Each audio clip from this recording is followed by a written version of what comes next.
सतनाम श्री वाहिगुरु साहिब जी।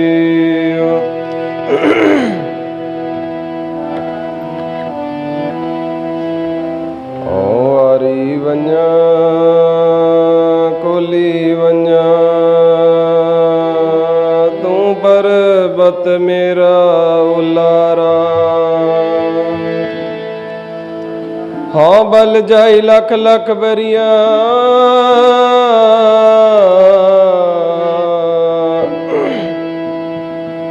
जिन ब्रह्म परदा खोला राम।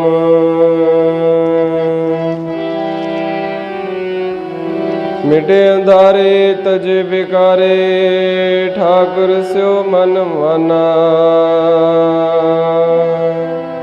प्रभ जी बाणी पई निकाणी सफल जन्म परवाना। पई मोला पारा तोली मुक्त जुक्त दर खोला। कहो नानक हो निरपो होई सो प्रभ मेरा ओला।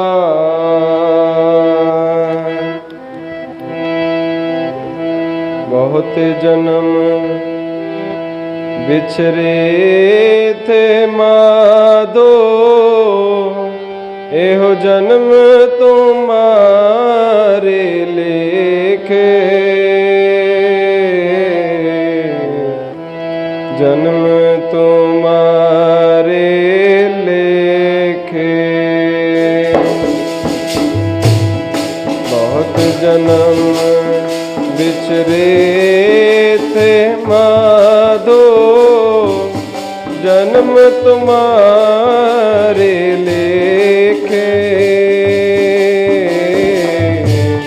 जन्म तुम्हारे लेखे।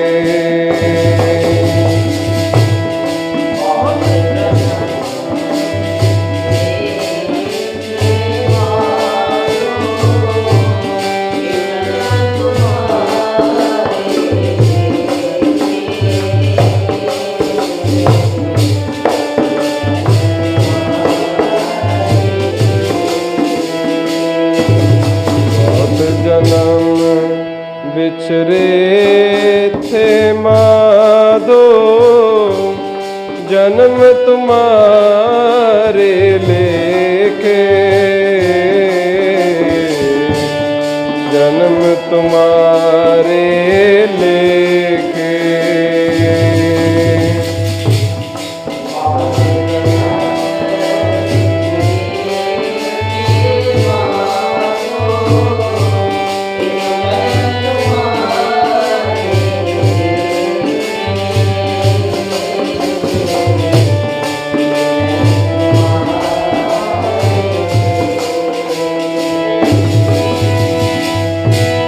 कह रविदास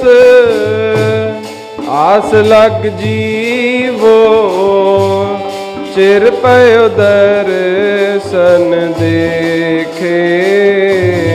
कह रविदास आस लग जीवो चिर पयो दर्शन।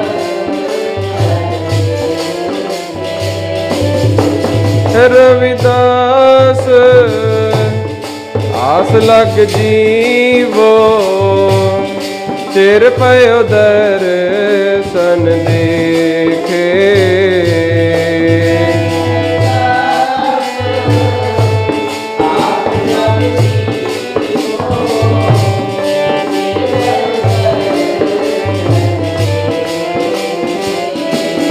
बहुत जन्म बिछरे थे माधो जन्म तुम्हारे लेखे। जन्म तुम्हारे लेखे। बहुत जन्म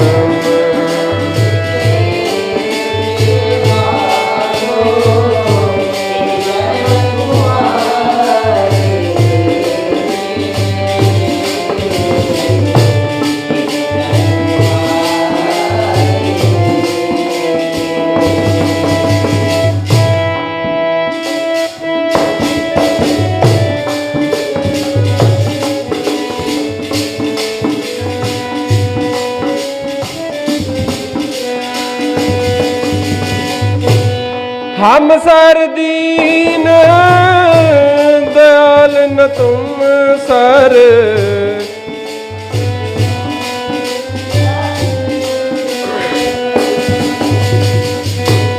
हम सर दीन दयाल न तुम सर, अब पतियार क्या कीजे।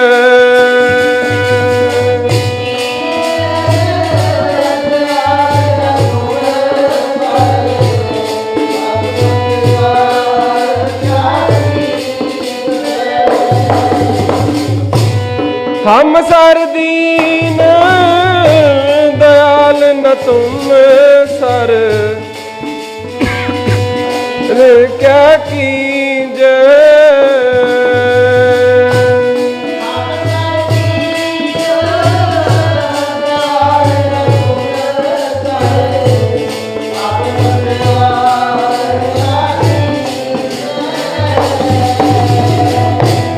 बचनी तोर मोर जन, बचनी तोर मोर मन माने, जन को पूरन दीजे।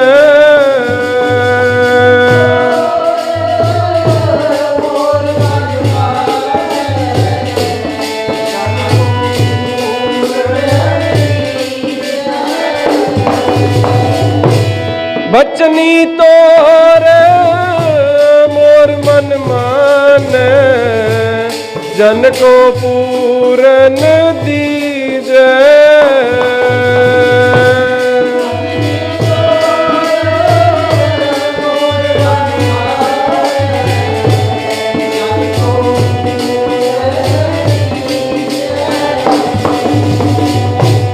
जन को पूरन दीजे,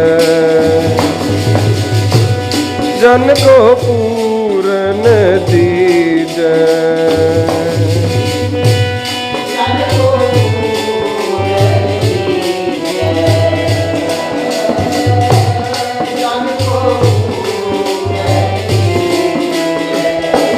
बहुत जन्म बिछरे थे माधो, जन्म तुम्हारे लेखे, जन्म तुम्हारे लेखे। बहुत जन्म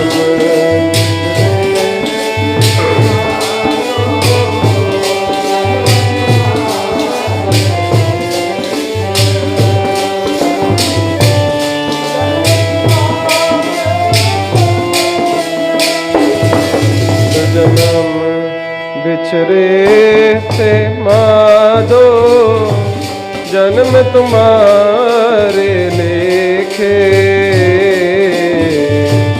जन्म तुम्हारे लेखे।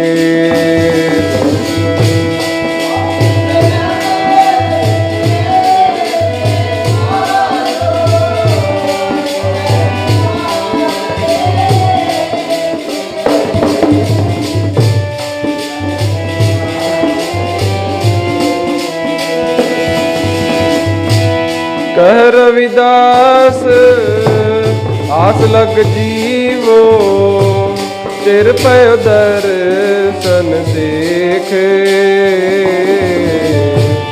तेर पयो दर्शन देखे।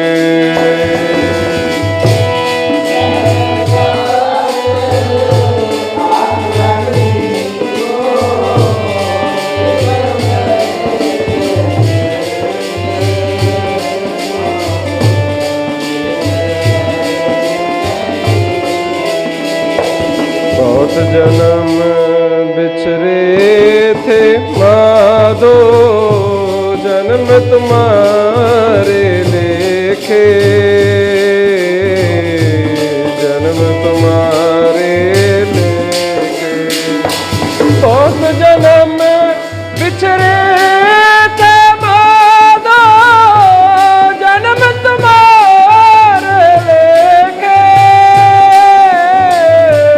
जन्म तुम्हारे लेखे। बहुत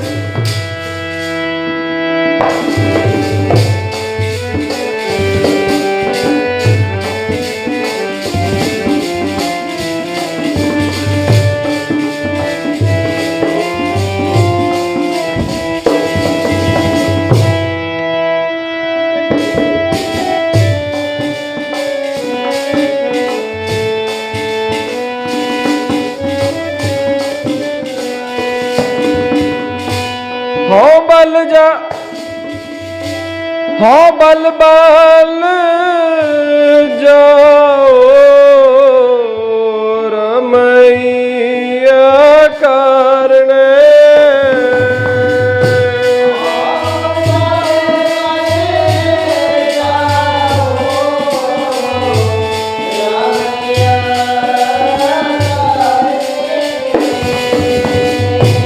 हो बल बल जाओ रमैया कारण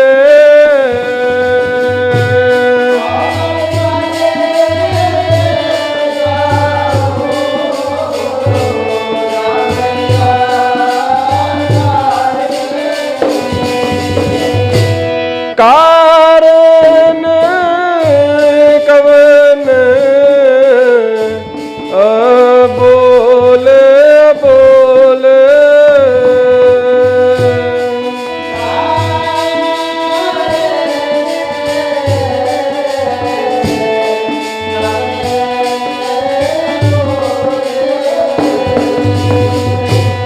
कारण कवन बोल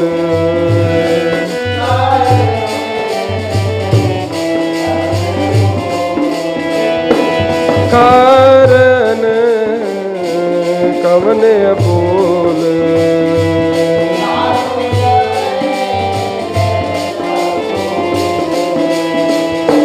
बहुत जन्म बिछरे थे माधो जन्म तुम्हारे देखे जन्म तुम्हारे लेके बहुत जन्म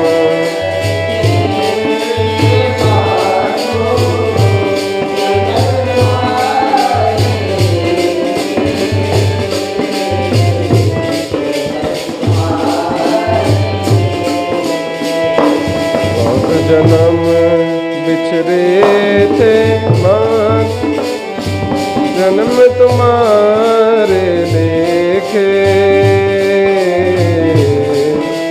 तुम्हारे देखे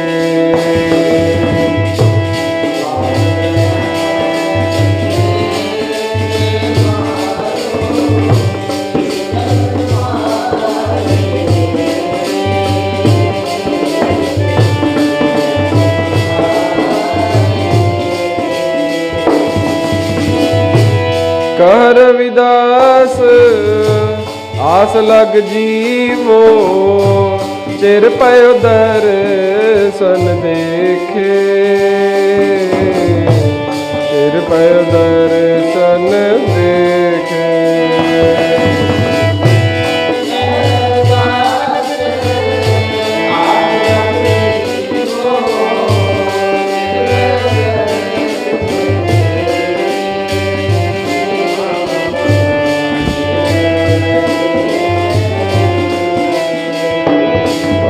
जन्म बिछरे थे माधो जन्म तुम्हारे देखे मैं तुम्हारे लेखे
ਵਾਹਿਗੁਰੂ ਵਾਹਿਗੁਰੂ ਵਾਹਿਗੁਰੂ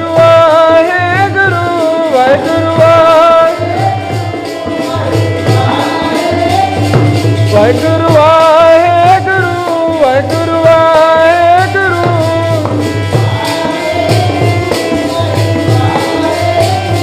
ਵਾਹਿਗੁਰੂ ਵਾਹਿਗੁਰੂ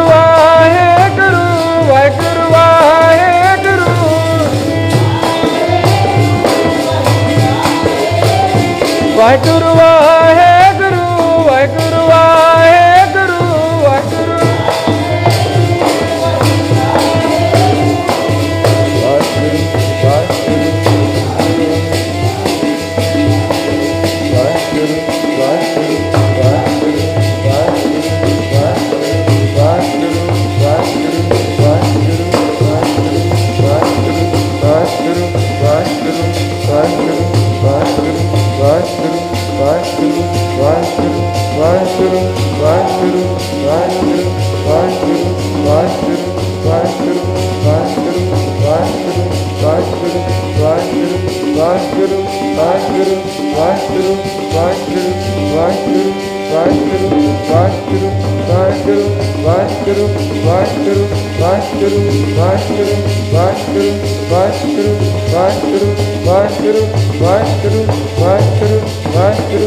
ਵਾਹਿਗੁਰੂ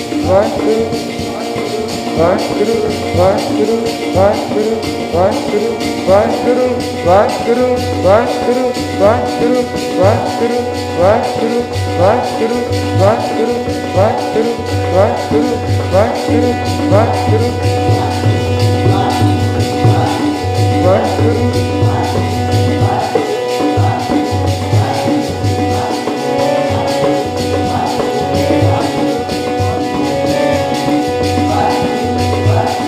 ਵਾਰੀ ਵੰਜਾ ਕੋਲੀ ਵੰਜਾ ਵਾਰੀ ਵੰਜਾ ਕੋਲੀ ਵੰਜਾ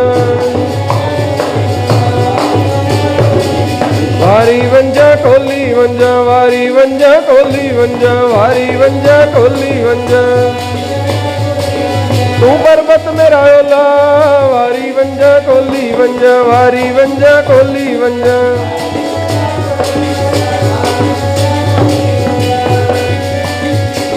ਤੂੰ ਪਰਬਤ ਮੇਰਾ ਓਲਾ ਵਾਰੀ ਵੰਜਾ ਕੋਲੀ ਵੰਜਾ ਵਾਰੀ ਵੰਜਾ ਕੋਲੀ ਵੰਜਾ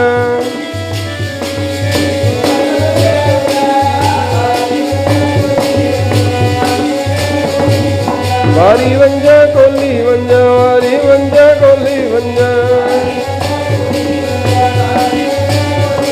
ਓ ਵਾਰੀ ਵੰਜਾ ਕੋਲੀ ਵੰਜਾ ਵਾਰੀ ਵੰਜਾ ਕੋਲੀ ਵੰਜਾ ਤੂੰ ਪਰਬਤ ਮੇਰਾ ਓਲਾ ਵਾਰੀ ਵੰਜਾ ਕੋਲੀ ਵੰਜਾ ਵਾਰੀ ਵੰਜਾ ਕੋਲੀ ਵੰਜਾ ਤੂੰ ਪਰਬਤ ਮੇਰਾ ਓਲਾ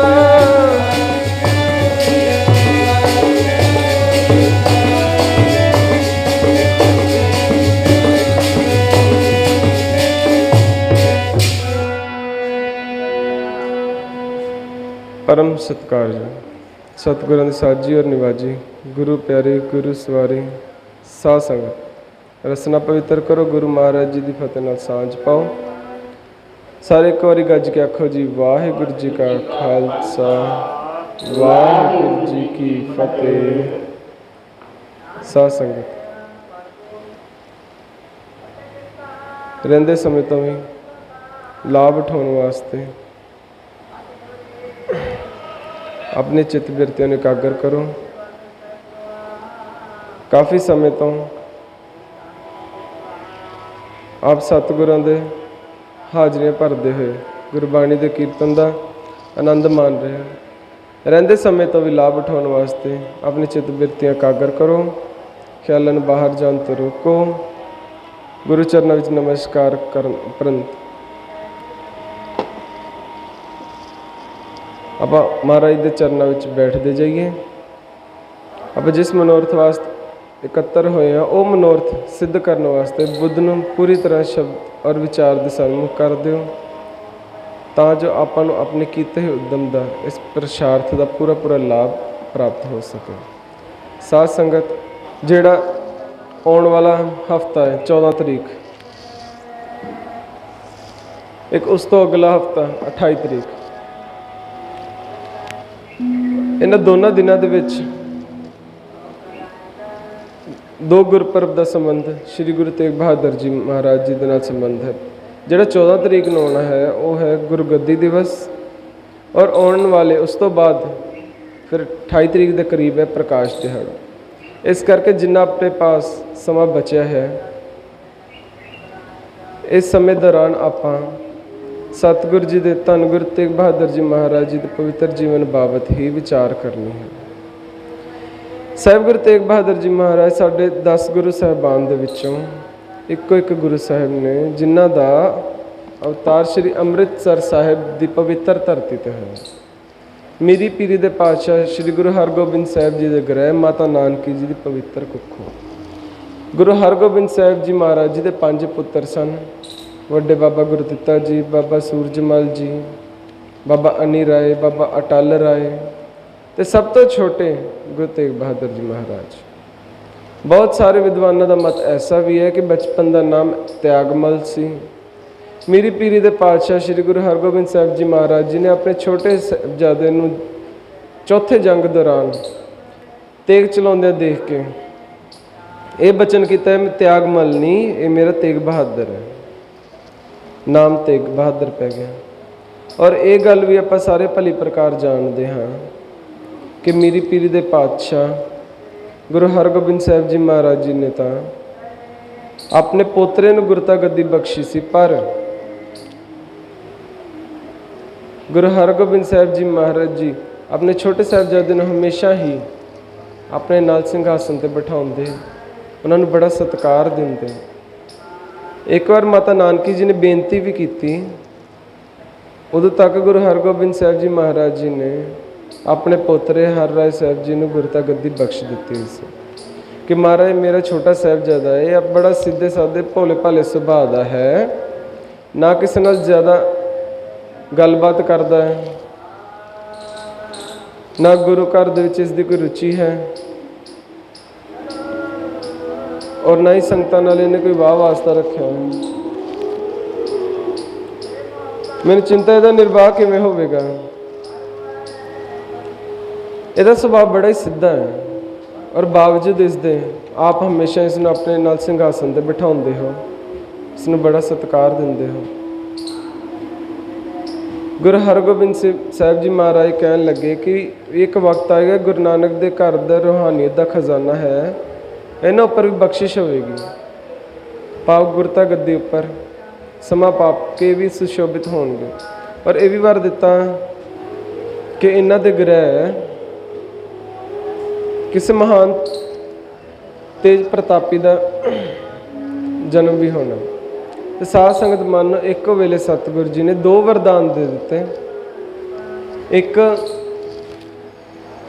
गुरगद्दी की प्राप्ति का, और दूसरा वरदान समा पा के इन्हां दे ग्रह एक अवतार ने, उन्हां दे ग्रह अवतार लेना है। एक शख्सियत ने माता नानकी जी अपने छोटे साहिबजादे तेग बहादुर नूं नाल लैके बकाले नगर आ गए। फिर बकाले नगर दे विच हुण तेग बहादुर साहिब जी ने महान तप किया, महान घालना घाली। इतिहास विच इस गल का जिक्र होंदा है कि 26 साल 9 महीने और 13 दिन। साध संगत दिनों की कोई बात घट हो सकती है, पर इस चीज़ में बिल्कुल ही नकार देना कि उन्होंने कोई तप किया ही नहीं, भोरे विच बैठ के उन्होंने किसी ने प्रगट ही नहीं किया। तो साध संगत ये तो अकल की शून्यता है, अकल का बिल्कुल ही अभाव। साडे गुरु साहिब नूं प्रगट करने का सिलसिला ये गुरु अंगद देव पातशाह तो ही शुरू हो गया सी। गुरु नानक देव जी महाराज जी के सचखंड जान तो बाद बाबा लैना जी, जिन्होंने श्री गुरु नानक देव जी महाराज जी ने गुरगद्दी बख्शी, गुर अंग ते अमृत बिरख अमृत फल फलिया, ज्योति जोत जगाईन दीवे ते जो दीवा बलिया। गुरु अंगद देव जी महाराज एक कोठड़े छिप गए सन। माता जी नूं आग्ञा दी किसी को कि साडे दस नहीं पाउणी, दसना नहीं कि असीं कित्थे हैं। बड़ा लंबा प्रकरण है। फिर किवें बाबा बुड्ढा जी ने साहिब गुरु अंगद देव जी महाराज जी ने खडूर साहिब जाके उस कोठड़े दे विचों प्रगट किया, बेनती की महाराज आपनों साहिब गुरु नानक देव जी महाराज जी ने जिहड़ी जिम्मेदारी सौंपी है, आप संगतां दी बांह पकड़ो, संगतां नूं सद उपदेश दिओ। यह सिलसिला तो शुरू तो ही चलिया आ रहा है। और साहिब गुरु अमरदास जी महाराज जी के इतिहास के विच प्रसंग होंदा है कि जदों दातू जी ने ईर्खा की,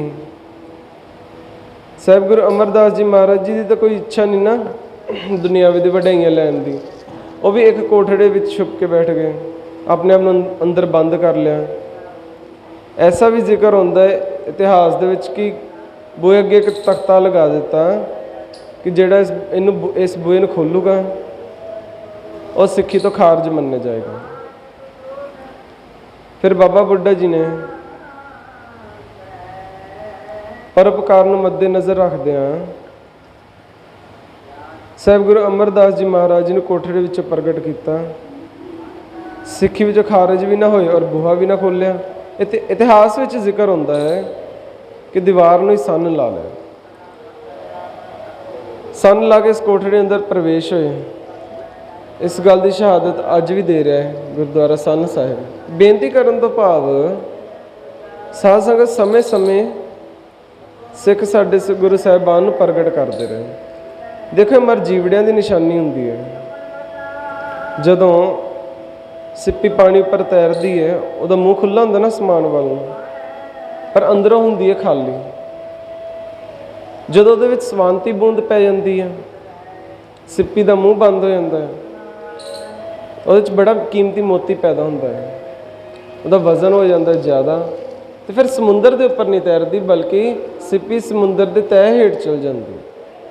पर जिहड़े खोज करने वाले खोजी मर जीवड़े गोताखोर वो उस सिप्पी नूं समुंदर की तह दे विचों भी कढ लिआउंदे ने। साध संगत बिल्कुल इस तरह सतपुरुष गुरु पीर वो कभी अपनी वड्याइयां दे ढंडोरे नहीं पिट्टिया करते। उन्हां दी कोई इच्छा नहीं हुंदी अपने आप नूं प्रगट करन दी, ये दुनिया दी वड्याइयां लैण वास्ते। जो अकाल पुरख वाहिगुरू नूं हुक्म हुंदा है उस अनुसार वड्याई मिलनी ही हुंदी है। फिर साध संगत परमात्मा कोई ना कोई सबब कोई ना कोई बनत बना ही दिंदा है उन्होंने प्रगट करने वास्ते। कोई मर जीवड़ा इस तरह का प्रसाद कर ही लैंदा है। फरीदा सर्ब अंदर साबरी तन इवै जालेन होन निजी खुदाई दे भेत ना किसे देन। वो भावें किसी ने अपना राज अपना भेद नहीं दसदे, पर मर जीवड़े गुरसिख है उन्हें प्रगट करने वास्ते अपनी वाह ला ही दिंदे ने।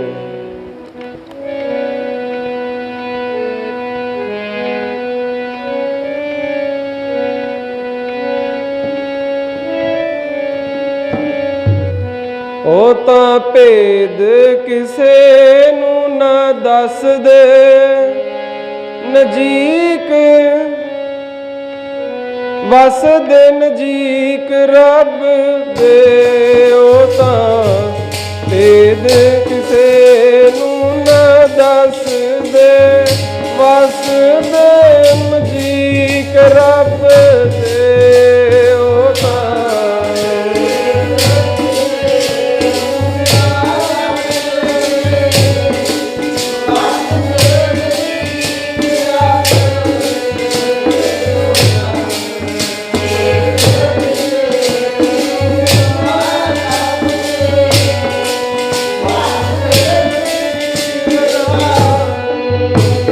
तां भेद किसे नूं ना दस दे वस दे नजीक रब दे।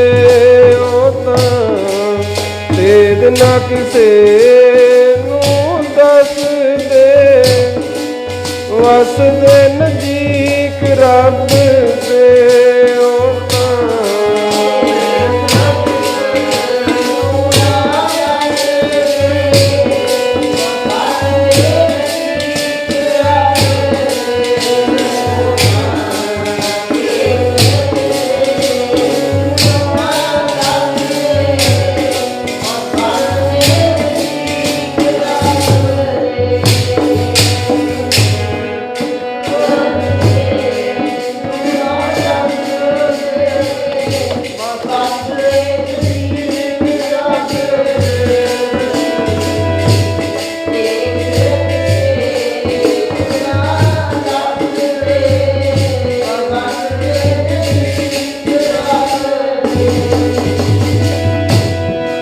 ਵਸਦੇ ਨਜ਼ਦੀਕ ਰੱਬ ਦੇ, ਵਸਦੇ ਨਜ਼ਦੀਕ ਰੱਬ ਦੇ, ਨਜ਼ਦੀਕ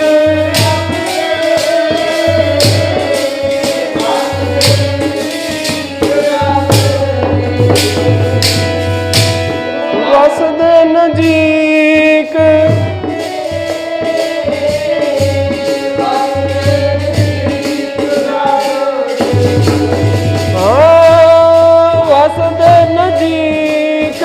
ਰੱਬ ਦੇ, ਵਸਦੇ ਨਜ਼ਦੀਕ ਰੱਬ ਦੇ,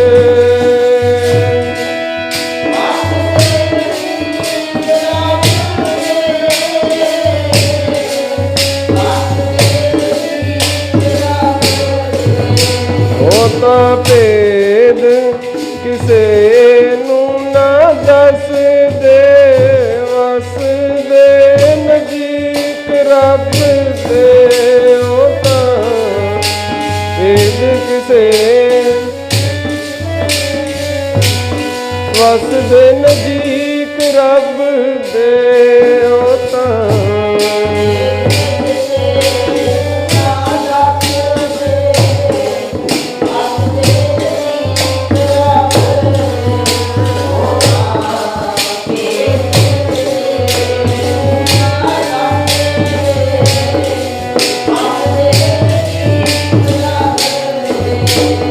ਤਾਂ ਭੇਦ ਕਿਸੇ ਨੂੰ ਨਾ ਦੱਸਦੇ, ਵਸਦੇ ਨਜ਼ਦੀਕ ਰੱਬ ਦੇ, ਉਹ ਤਾਂ ਭੇਦ ਕਿਸੇ ਨੂੰ ਨਾ ਦੱਸਦੇ, ਵਸਦੇ ਨਜ਼ਦੀਕ ਰੱਬ ਦੇ, ਉਹ ਤਾਂ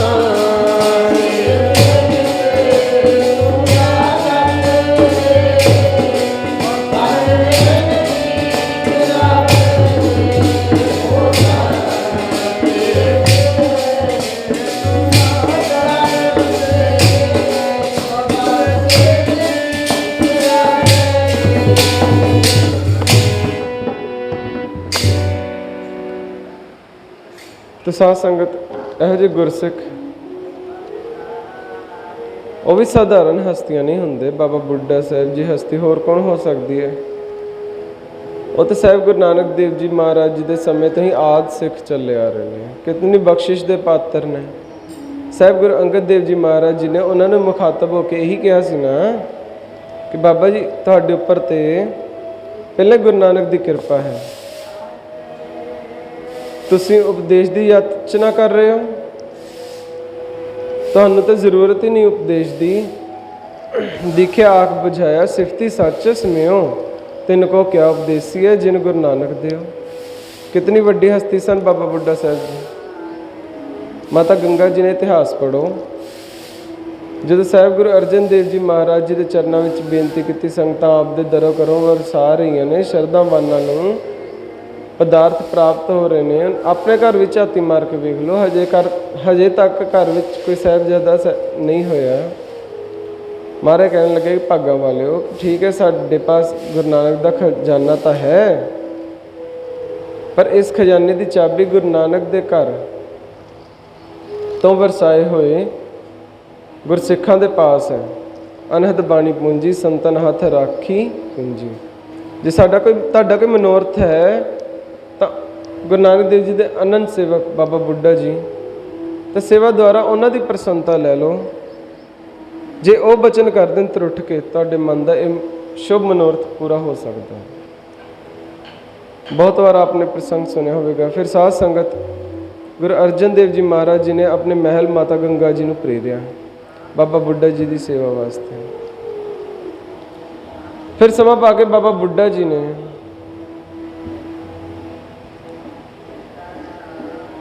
ਵਰਦਾਨ ਦੇ ਨਾਲ ਮੇਰੀ ਪੀਰੀ ਪਾਤਸ਼ਾਹ ਦਾ ਅਵਤਾਰ ਹੋਇਆ, ਜਨਮ ਹੋਇਆ। ਕਿੰਨਾ ਸਨਮਾਨ ਸੀ ਬਾਬਾ ਬੁੱਢਾ ਜੀ ਸਾਹਿਬ ਜੀ ਮਹਾਰਾਜ। ਜਦੋਂ ਗੁਰੂ ਅਰਜਨ ਦੇਵ ਜੀ ਮਹਾਰਾਜ ਲਾਹੌਰ ਚੱਲੇ ਸਨ ਸ਼ਹਾਦਤ ਦੇਣ ਵਾਸਤੇ, ਤਾਂ ਆਪਣੇ ਸਾਹਿਬਜ਼ਾਦੇ ਦੀ ਬਾਂਹ ਬਾਬਾ ਬੁੱਢਾ ਜੀ ਨੂੰ ਫੜਾ ਗਏ ਸੀ। ਉਹਨਾਂ ਨੂੰ ਉਹਨਾਂ ਦਾ ਗੁਰੂ ਨਿਯਤ ਕਰਕੇ ਚਲੇ ਗਏ। ਉਦੋਂ ਹੋਰ ਵੀ ਉਸਤਾਦ ਹੋਣਗੇ, ਪਰ ਬਾਬਾ ਬੁੱਢਾ ਜੀ ਦੀ ਸਾਹਿਬ ਗੁਰੂ ਅਰਜਨ ਦੇਵ ਜੀ ਮਹਾਰਾਜ ਜੀ ਨੂੰ ਇਹ ਭਰੋਸਾ ਸੀਗਾ ਕਿ ਵੀ ਵਿੱਦਿਆ ਤਾਂ ਦੇਣਗੇ ਹੀ ਦੇਣਗੇ, ਸ਼ਸਤਰ ਵਿੱਦਿਆ ਵੀ ਦੇਣਗੇ, ਗਿਆਨ ਵਿੱਦਿਆ ਵੀ ਦੇਣਗੇ, ਧਾਰਮਿਕ ਵਿੱਦਿਆ ਵੀ ਦੇਣਗੇ, ਪਰ ਨਾਲ ਦੀ ਨਾਲ ਗੁਰੂ ਮਹਾਰਾਜ ਜੀ ਦੇ ਇਤਿਹਾਸ ਵੀ ਸਮਝਾਉਣਗੇ।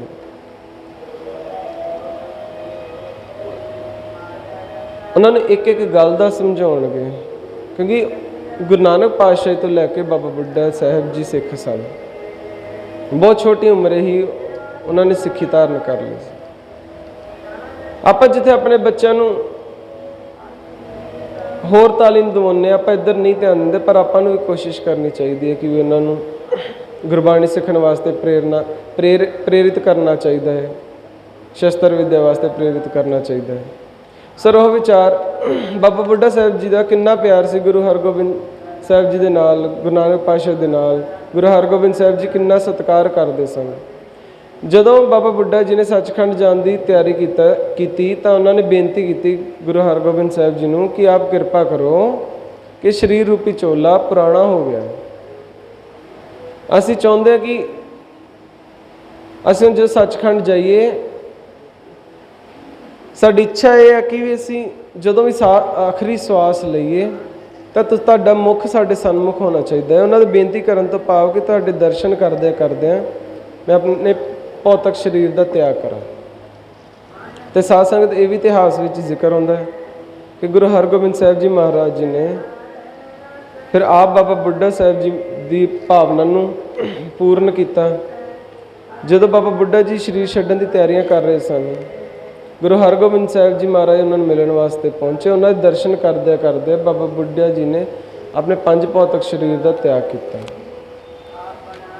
ਫਿਰ ਆਪ ਗੁਰੂ ਹਰਗੋਬਿੰਦ ਸਾਹਿਬ ਜੀ ਮਹਾਰਾਜ ਜੀ ਨੇ ਉਹਨਾਂ ਦਾ ਹੱਥੀ ਸੰਸਕਾਰ ਕੀਤਾ, ਉਹਨਾਂ ਦੇ ਕੰਨ ਨਹੀਂ ਲੱਗੇ, ਉਹਨਾਂ ਦੇ ਅਰਥੀ ਨੂੰ ਮੋਢਾ ਦਿੱਤਾ। ਅਤੇ ਸਾਧ ਸੰਗਤ ਐਸੀਆਂ ਹਸਤੀਆਂ ਕੋਈ ਸਾਧਾਰਨ ਨਹੀਂ ਹੋਇਆ ਕਰਦੀਆਂ।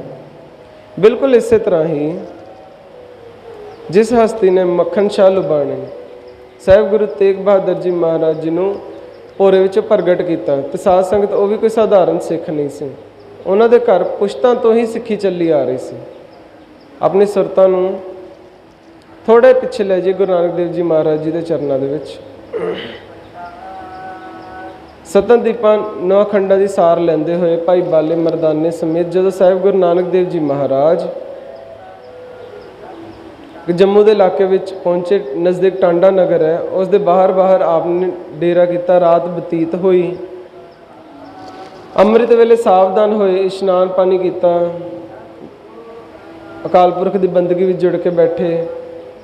ਮਰਦਾਨੇ ਰਬਾਬ ਦੀਆਂ ਤਾਰਾਂ ਛੇੜ ਦਿੱਤੀਆਂ, ਸ਼੍ਰੀ ਆਸ਼ਾ ਜੀ ਵਾਰ ਦਾ ਕੀਰਤਨ ਸ਼ੁਰੂ ਕਰ ਦਿੱਤਾ। ਜਦੋਂ ਕੀਰਤਨ ਦਾ ਭੋਗ ਪਿਆ, ਮਰਦਾਨਾ ਹੁਣ ਤੱਕ ਤੇ ਧਿਆਨ ਮਗਨ ਸੀ। ਜਦੋਂ ਅਰਦਾਸ ਬੇਨਤੀ ਕਰ ਦਿੱਤੀ, ਮੋਢੇ ਰਬਾਬ ਲਾ ਦਿੱਤਾ ਸਾਹਿਬ ਗੁਰੂ ਨਾਨਕ ਦੇਵ ਜੀ ਮਹਾਰਾਜ ਜੀ ਨੇ, ਉਹ ਤਾਂ ਉਸੇ ਤਰ੍ਹਾਂ ਹੀ ਬੈਠੇ ਰਹੇ। ਭਾਈ ਬਾਲਾ ਚੌਰ ਕਰਦਾ ਰਿਹਾ, ਮਰਦਾਨਾ ਟਹਿਲਣਾ ਸ਼ੁਰੂ ਕਰ ਦਿੱਤਾ ਇੱਧਰ ਉੱਧਰ। ਨਜ਼ਦੀਕੀ ਇੱਕ ਨਗਰ ਸੀ। ਭਾਈ ਮਰਦਾਨੇ ਦੇ ਕੰਨਾਂ ਦੇ ਵਿੱਚ ਆਵਾਜ਼ ਪਈ, ਕਿਸੇ ਦੇ ਰੋਣ ਕੁਰਲਾਉਣ ਦੀ ਵਹਿਣ ਪਾਈ ਜਾ ਰਹੀ ਹੈ। ਮਰਦਾਨਾ ਬੜਾ ਅਚਰਜ, ਬੜਾ ਹੈਰਾਨ ਵੀ ਜਦੋਂ ਰਾਤੀ ਸਾਹਿਬ ਗੁਰੂ ਨਾਨਕ ਦੇਵ ਜੀ ਮਹਾਰਾਜ ਜੀ ਇਸ ਨਗਰ ਦੇ ਵਿੱਚ ਪਹੁੰਚੇ ਸਨ, ਉਹਦਾ ਆਨੰਦ ਮੰਗਲਾਚਾਰ ਹੋ ਰਹੇ ਸਨ, ਢੋਲ ਢਮੱਕਿਆਂ ਦੀ ਆਵਾਜ਼ ਆ ਰਹੀ ਸੀ, ਖੁਸ਼ੀਆਂ ਦੇ ਗੀਤ ਗਾਏ ਜਾ ਰਹੇ ਸਨ। ਹੁਣ ਵਹਿਣ ਪਾਏ ਜਾ ਰਹੇ ਨੇ, ਔਰਤਾਂ ਦੇ ਰੋਣ ਕੁਰਲਾਉਣ ਦੀ ਆਵਾਜ਼ ਆ ਰਹੀ ਹੈ। ਚੱਲ ਕੇ ਵੇਖੀ ਤਾਂ ਸਹੀ ਕਿ ਨਗਰ 'ਚ ਕਿਆ ਪਤਾ ਲੱਗਿਆ ਕਿ ਵਣਜਾਰਿਆਂ ਦਾ ਨਗਰ ਹੈ। ਇਸ ਨਗਰ ਦਾ ਜਿਹੜਾ ਚੌਧਰੀ ਹੈ, ਰਾਤੀ ਉਸਦੇ ਘਰ ਪੁੱਤਰ ਨੇ ਜਨਮ ਲਿਆ, ਖੁਸ਼ੀਆਂ ਮਨਾਈਆਂ ਗਈਆਂ, ਤੇ ਅੱਜ ਵਕਤ ਹੀ ਸੰਸਾਰ ਤੋਂ ਕੂਚ ਕਰ ਗਿਆ, ਵੈਨ ਪਾਏ ਜਾ ਰਹੇ ਨੇ। ਤੇ ਸਾਧ ਸੰਗਤ ਇਹ ਸੰਸਾਰ ਦੀ ਖੇਡ ਹੀ ਹੈ ਕਿ ਗ੍ਰਸਤ ਕੁਟੰਬ ਪਲੇਟਿਆ, ਕਦੇ ਹਰਖ ਕਦੇ ਸੋਗ। ਪਰਮਾਤਮਾ ਅਕਾਲ ਪੁਰਖ ਵਾਹਿਗੁਰੂ ਦੁਨੀਆ ਤੇ ਹਰ ਇੱਕ ਇਨਸਾਨ ਨੂੰ ਸਵਾਸਾਂ ਦੀ ਕੁੰਜੀ ਦੇ ਕੇ, ਜਿੰਨੀ ਕਿਸੇ ਨੂੰ ਸਵਾਸਾਂ ਦੀ ਕੁੰਜੀ ਪ੍ਰਾਪਤ ਹੁੰਦੀ ਹੈ, ਜਦੋਂ ਖਤਮ ਹੋ ਜਾਂਦੀ ਹੈ ਉਦੋਂ ਆਪਣਾ ਡੇਰਾ ਕੂਚ ਕਰਨਾ ਪੈ ਜਾਂਦਾ ਹੈ। ਕਿਸੇ ਦੀ ਬਚਪਨ ਦੇ ਵਿੱਚ ਜਲਦੀ ਮੌਤ ਹੋ ਜਾਂਦੀ ਹੈ, ਕਿਸੇ ਦੀ ਭਰ ਜਵਾਨੀ ਦੇ ਵਿੱਚ ਮੌਤ ਹੁੰਦੀ ਹੈ, ਕਿਸੇ ਦੀ ਬੁਢੇਪੇ ਦੇ ਵਿੱਚ ਜਾ ਕੇ ਮੌਤ ਹੁੰਦੀ ਹੈ। ਇਸ ਸਵਾਸਾਂ ਦਾ ਜਿਹੜਾ ਖਜ਼ਾਨਾ ਹੈ ਮੁੱਕਣਾ ਹੀ ਮੁੱਕਣਾ ਹੈ। पर कई बार तो इंसान कुछ घड़ियां का ही परौना बन के आउंदा। घड़ी मौत का पाहुणा। वैसे इंसान की जिंदगी कितनी क लंबी है? हाँ, सतगुरु जी फरमान करते ने, घड़ी मौत का पाहुणा, काज सवारनहार, माया काम व्यापिया, समझे नाही गवार। उठ चलिया पछताया परयार, वस जंदार, अंधे तू बैठा कंधी पाहे, जे होवी पुरब लिखिया था गुर का शब्द, गुर का जपन, गुर का बचन कमाहे।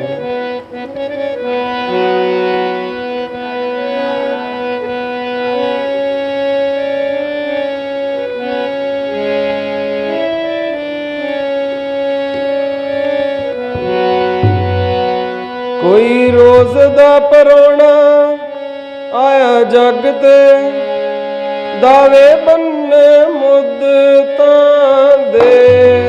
कोई रोज दा परौना आया जग ते, दावे बन्ने मुद्दतां दे।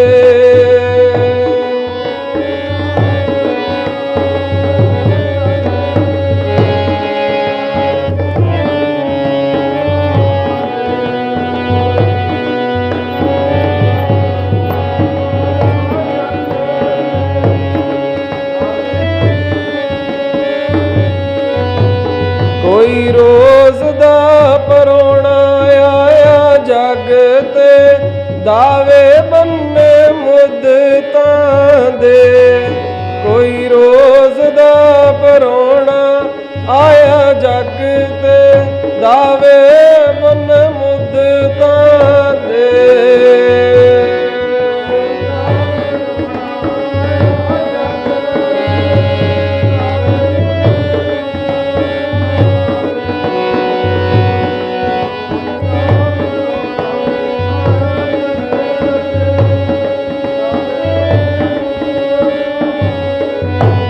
मेरे प्यारे जी दावे बन्ने मुद्दतां दे।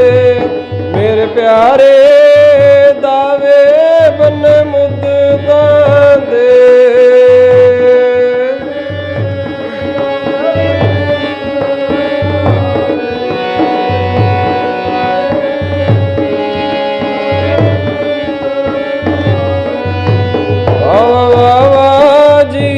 दावे बन्ने मुद्दतां, वाह वाह वाह, दावे बन्ने मुद्दतां दे।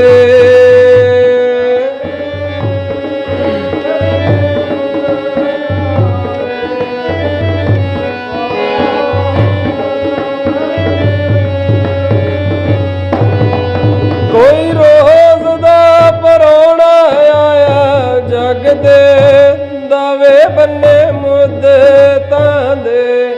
कोई रोज दा परौना आया जग दे, दावे बन्ने मुद्दतां दे।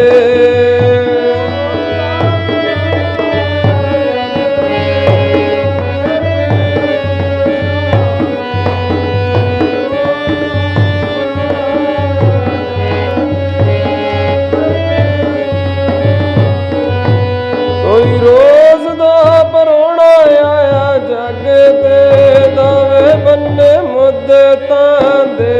कोई रोज दा परौना आया, दावे बन्ने मुद्दतां दे।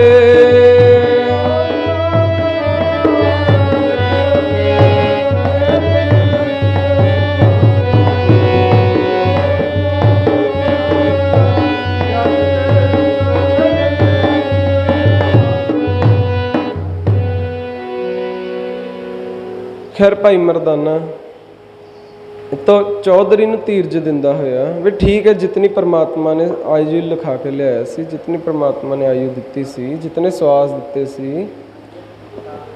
वो खत्म हो गया ना। उस दे अगे कोई पेश नहीं। काल किसी का लिहाज नहीं करता। बारे बुढ़े तरुणे भैया सबू जमले जइए हरे, मानस बपुरा मूसा कीनो मीच बलैया खई रे। ठीक है, उसनों आयु इन्नी क दित्ती सी, तू ऐ कर चल गुरु ਸਾਹਿਬ नानक महाराज जी के चरणों के विच ਉਹ ਤੈਨੂੰ ਧੀਰਜ ਬਖਸ਼ਣਗੇ। ਉਹ ਚੌਧਰੀ ਮਰਦਾਨੇ ਦੇ ਨਾਲ ਗੁਰੂ ਨਾਨਕ ਦੇਵ ਜੀ ਦੇ ਚਰਨਾਂ ਦੇ ਵਿੱਚ ਆ ਗਿਆ। ਉਹ ਸਾਰੀ ਦਾਸਤਾਨ ਰੋ ਰੋ ਕੇ ਬਿਆਨ ਕੀਤੀ। ਗੁਰੂ ਨਾਨਕ ਦੇਵ ਜੀ ਮਹਾਰਾਜ ਕਹਿਣ ਲੱਗੇ ਕਿ ਸੱਜਣਾ, ਸੰਸਾਰ ਦੀ ਖੇਡ ਹੀ ਐਵੇਂ ਦੀ ਹੈ, ਜੀ ਤਾਂ ਸੱਚਮੁੱਚ ਹੀ ਇੱਕ ਰਾਤ ਦਾ ਹੀ ਮਹਿਮਾਨ ਬਣ ਕੇ ਹੁੰਦਾ, ਉਮਰਾਂ ਰੂਪੀ ਰਾਤ ਦਾ। 4 ਪਹਿਰ ਗੁਰੂ ਨਾਨਕ ਦੇਵ ਜੀ ਮਹਾਰਾਜ ਜੀ ਨੇ ਬਿਆਨ ਕੀਤੇ ਨੇ ਸ੍ਰੀ ਰਾਗ ਦੇ ਵਿੱਚ। ਇਸ ਨੂੰ ਮੁਖਾਤਬ ਹੋ ਕੇ ਗੁਰੂ ਨਾਨਕ ਦੇਵ ਜੀ ਮਹਾਰਾਜ ਜੀ ਨੇ ਪਹਿਰਿਆਂ ਦੇ ਸਿਰਲੇਖ ਹੇਠਾਂ ਆਪਣੀ ਬਾਣੀ ਉਚਾਰਨ ਕੀਤੀ। ਪਹਿਲੇ ਪਹਿਰੇ ਰਹਿਣ ਕਹਿ ਬਣ ਜਾ ਰਿਹਾ ਮਿੱਤਰਾ, ਹੁਕਮ ਪਿਆ ਗਰਭਾਸ, ਉਰਦ ਤਪ ਅੰਤਰ ਕਰੇ ਬਣ ਜਾ ਰਿਹਾ ਮਿੱਤਰਾ, ਖਸਮ ਸੇਤੀ ਅਰਦਾਸ। ਪਹਿਲਾ ਪੈਰ ਜੋ ਜੀ ਮਾਤਾ ਦੇ ਉਦਰ ਦੇ ਵਿੱਚ ਹੁੰਦਾ ਹੈ, ਉਦੋਂ ਵਾਸਾ ਹੁੰਦਾ ਹੈ ਕੁੰਭੀ ਨਰਕ ਥਾਂ ਤੇ। ਸਿਰ ਠਾ ਪੈਰ ਤਾਂ ਹੁੰਦੇ ਨੇ, ਰਚੰਤ ਜੀ ਰਚਨਾ ਮਾਤ ਗਰਭ ਅਸਥਾਪਨੰ, ਸਾ ਸਾ ਸਿਮਰੰਤ ਨਾਨਕ ਮਹਾ ਅਗੰਨਾ ਵਿਨਾਸਨੰ। ਮੁਖ ਤਲੇ ਪੈਰ ਉਦਰੇ, ਮੁਖ ਤਲੇ ਪੈਰ ਉਪਰੇ ਵਸੰਦੋ, ਕੁਥੜੇ ਥਾਏ ਨਾਨਕ ਸੇ ਤਨੀ ਕਿਉ ਵਿਸਰਿਓ, ਉਦਰੇ ਜਿਸ ਦੇ ਨਾਏ। ਇਹ ਪਰਮਾਤਮਾ ਦੀ ਖੇਡ ਹੀ ਇਸੇ ਤਰ੍ਹਾਂ ਦੀ ਹੈ।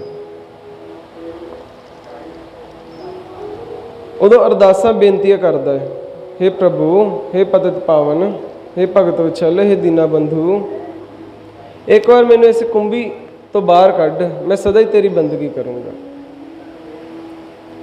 ਬਿੰਦ ਤੇ ਜਿਨ ਪਿੰਡ ਕੀਆ ਅਗਨ ਕੁੰਡ ਰਹਾਇਆ, 10 ਮਾਸ ਮਾਤਾ ਉਦਰ ਰੱਖਿਆ। ਮਾਤਾ ਦੇ ਉਦਰ ਦੇ ਵਿੱਚ ਜਦੋਂ ਇਹਦੀ ਐਸੀ ਦਸ਼ਾ ਹੁੰਦੀ ਹੈ, ਪੈਰ ਤਾਂ ਨੂੰ ਸਿਰ ਠਾਂ ਹੁੰਦਾ ਹੈ, ਉਦੋਂ ਤਰਲੇ ਕਰਦਾ ਇਸ ਪਰਮਾਤਮਾ ਦੇ। ਇਸ ਤਰ੍ਹਾਂ ਵਿਦਵਾਨ ਲੋਕ ਕਹਿੰਦੇ ਨੇ, ਉਹਨਾਂ ਦੀ ਮਾਨਤਾ ਹੈ, ਚਲੋ ਪਤਾ ਨਹੀਂ, ਕੁਝ ਗੱਲਾਂ ਸਿਰਫ ਸਮਝਣ ਔਰ ਸਮਝਾਉਣ ਤੱਕ ਹੁੰਦੀਆਂ ਨੇ। ਕੋਈ ਜਿਵੇਂ ਜੀਵ ਅੰਦਰ ਕੁੰਭੀ ਨਰਕ ਦੇ ਵਿੱਚ ਬੈਠਾ ਔਰ ਸ਼ਾਂਤ ਹੁੰਦਾ ਵਾ, ਕੋਈ ਉਹਦੀ ਰੋਣ ਵਾਲੀ ਆਵਾਜ਼ ਨਹੀਂ, ਕੋਈ ਰੋਲਾ ਨਹੀਂ, ਚੀਕ ਚਿਹਾੜਾ ਨਹੀਂ। ਕਹਿੰਦੇ ਨੇ ਮੰਨਿਆ ਜਾਂਦਾ ਵਾ ਕਦੀ ਰੱਬ ਨਾਲ ਬਿਰਤੀ ਲੱਗੀ ਹੁੰਦੀ, ਭਾਵ ਕਿ ਉਹਦਾ ਚਿੱਤ ਉਸ ਅਕਾਲ ਪੁਰਖ ਨਾਲ ਹੁੰਦਾ, ਉਹਦਾ ਚਿੱਤ ਜਿਹੜਾ ਵਾ ਸ਼ਾਂਤ ਹੁੰਦਾ ਉਸ ਸਮੇਂ, ਸੰਸਾਰ ਦੇ ਮਾਇਆ ਤੋਂ ਦੂਰ ਹੁੰਦਾ ਵਾ।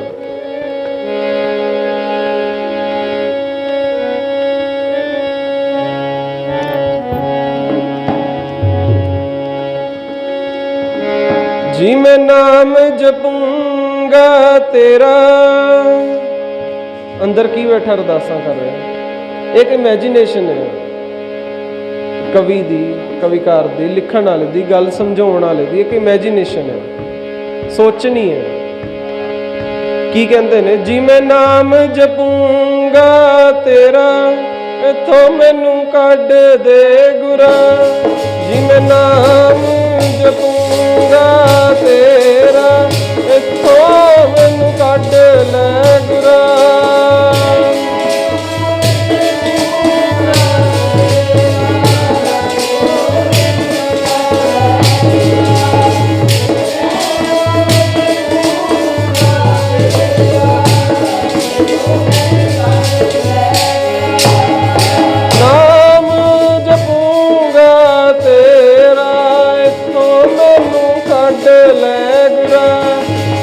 नाम जपूंगा तेरा, इथों मैनू कढ ले गुरा।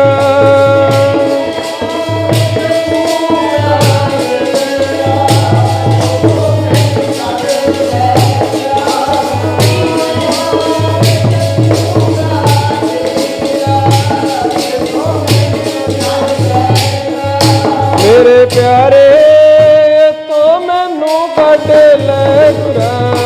मेरे प्यारे नाम जपूंगा तेरा, मेरे प्यारे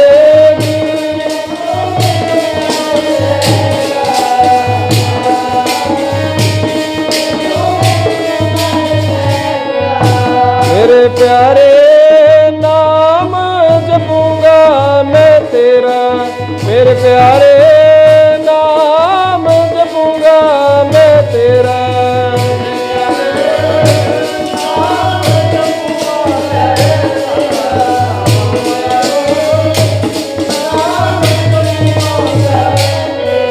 जी मैं नाम जपूंगा तेरा तो मैनू कढ ले गुरा। जी मैं नाम जपूंगा तेरा तो मैनू कढ ले गुरा।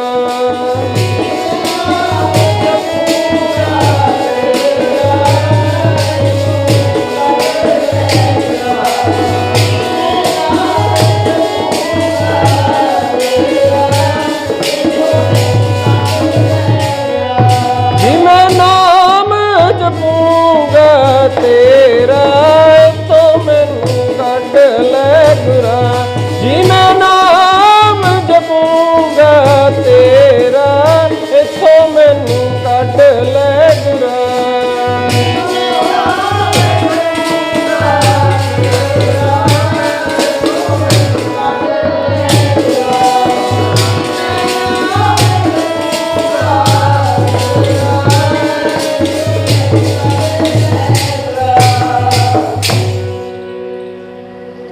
खसम सेती अरदास वखाणे उर्द ध्यान ले लागा मिन्नतां तरले। ਜਦੋਂ ਬੇਨਤੀਆਂ ਕਰਦਾ ਆਪਣੇ ਮਾਲਕ ਪ੍ਰਭੂ ਅੱਗੇ, ਫਿਰ ਅਕਾਲ ਪੁਰਖ ਵਾਹਿਗੁਰੂ ਇਸ ਨੂੰ ਮਾਤ ਲੋਕ ਵਿੱਚ ਭੇਜਦਾ ਹੈ। ਭਾਵ ਇਸ ਦਾ ਜਨਮ ਹੋ ਜਾਂਦਾ। ਕਿਵੇਂ ਆਉਂਦਾ ਸੰਸਾਰ ਤੇ? ਨਾ ਮਰਜ਼ਾਦ ਆਇਆ ਕਲ ਪੀਤਰ ਬਹੁੜ ਜਾਸੀ ਨਾਗਾ। ਕਿਸੇ ਮਰਿਆਦਾ ਵਿੱਚ ਨਹੀਂ ਸੀ ਜੋ ਜਨਮ ਲਿਆ। ਨਾ ਸਰੀਰ ਉੱਪਰ ਕੋਈ ਵਸਤਰ ਸੀ, ਨਾ ਕੋਈ ਧਾਰਮਿਕ ਚਿੰਨ੍ਹ। ਕਿਵੇਂ ਆਉਂਦਾ ਸੰਸਾਰ ਤੇ ਜੀਵ? ਨਾਂਗੇ ਆਵਨ, ਨੰਗਾ ਹੀ ਹੁੰਦਾ ਹੈ ਔਰ ਨੰਗਾ ਹੀ ਚਲਾ ਜਾਂਦਾ। ਸੰਸਾਰ ਤੋਂ ਨਾਂਗੇ ਜਾਣਾ। ਬਿਨਾਂ ਕੱਪੜਿਆਂ ਤੇ ਆਇਆ, ਬਿਨਾਂ ਕੱਪੜਿਆਂ ਤੋਂ ਚਲੇ ਜਾਣਾ। ਕੱਪੜੇ ਵੀ ਸੜ ਕੇ ਜਾਣ ਵੇਲੇ ਇੱਥੇ ਹੀ ਰਹਿ ਜਾਂਦੇ ਨੇ। ਕੀ ਲੈ ਕੇ ਆਉਂਦਾ ਸੰਸਾਰ ਤੇ?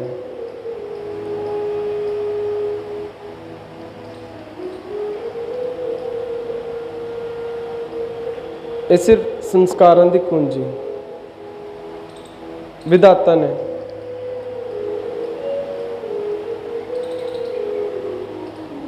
ਜਿਹੜੇ ਕਰਮ ਇਸਨੇ ਕਰਨੇ ਨੇ। ਕੋ ਨਾਨਕ ਪਹਿਲੇ ਪੈਰੇ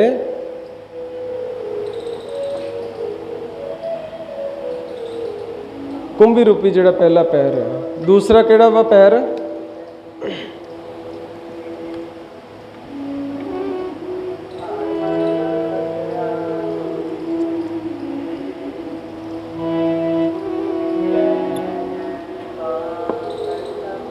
ਜਦੋਂ ਜਨਮ ਹੋ ਜਾਂਦਾ ਨਾ, ਜਨਮ ਲੈਂਦਿਆਂ ਸਾਰ ਸਭ ਤੋਂ ਪਹਿਲਾ ਕੰਮ ਜਿਹੜਾ ਦਾ ਧਿਆਨ ਜੁੜਿਆ ਸੀ ਨਾ ਉਸ ਪਰਮਾਤਮਾ ਦੇ ਅਕਾਲ ਪੁਰਖ ਵਾਹਿਗੁਰੂ ਦੇ ਚਰਨਾਂ ਦੇ ਵਿੱਚ। ਦੂਜੇ ਪਹਿਰੇ ਰਹਿਣ ਕੇ ਵਣਜਾਰਿਆ ਮਿੱਤਰ ਵਸਿਆ ਗਿਆ ਧਿਆਨ। ਜਨਮ ਲੈਂਦਿਆਂ ਸਾਰ ਉਹ ਲਿਵ ਵੀ ਟੁੱਟਦੀ ਹੈ। ਹੱਥੋਂ ਹੱਥ ਨਚਾਈਏ ਵਣਜਾਰਿਆ ਮਿੱਤਰ ਜਿਉ ਜਿਸ ਦਾ ਕਰ ਕਾਨ। ਵੱਡੇ ਸੰਤ ਜੀ ਮਹਾਰਾਜ ਆਪ ਹੀ ਆਮ ਹੀ ਆਪਣੇ ਦੀਵਾਨਾਂ ਦੇ ਵਿੱਚ ਕਥਨ ਕਰਿਆ ਕਰਦੇ ਕਿ ਇਨਸਾਨ ਕੁੰਭੀ ਦੇ ਵਿੱਚ ਸਵਾਸ ਉਸ ਅਕਾਲ ਪੁਰਖ ਵਾਹਿਗੁਰੂ ਨੂੰ ਯਾਦ ਕਰਦਾ, ਪਰ ਜਦੋਂ ਇਸ ਸੰਸਾਰ ਦੇ ਵਿੱਚ ਆਉਂਦਾ ਹੈ ਉਦੋਂ ਉਸਦਾ ਸਾਹ ਛੁੱਟ ਜਾਂਦਾ। ਲਿਵ ਛੁੜਕੀ ਲੱਗੀ ਤ੍ਰਿਸ਼ਨਾ ਮਾਇਆ ਅਮਰ ਵਰਤਾਇਆ। ਬਿੰਦ ਤੇ ਜਿਨ ਪਿੰਡ ਕੀਆ ਅਗਨ ਕੁੰਡ ਰਹਾਇਆ। 10 ਮਾਸ ਮਾਤਾ ਉਦਰ ਰਾਖਿਆ ਬਹੁਰ ਲਾਗੀ ਮਾਇਆ। ਜੈਸੀ ਅਗਨ ਉਦਰ ਮੈਂ ਤੈਸੀ ਬਾਹਰ ਮਾਇਆ। ਮਾਇਆ ਅਗਨ ਸਭ ਇੱਕੋ ਜਿਹੀ ਕਰਤਾ ਖੇਲ ਰਚਾਇਆ। ਜਾਤ ਇਸ ਭਾਣਾ ਤੇ ਜੰਮਿਆ ਪਰਿਵਾਰ ਭਲਾ ਪਾਇਆ। ਲਿਵ ਛੁੜਕੀ ਲੱਗੀ ਤ੍ਰਿਸ਼ਨਾ ਮਾਇਆ ਅਮਰ ਵਰਤਾਇਆ।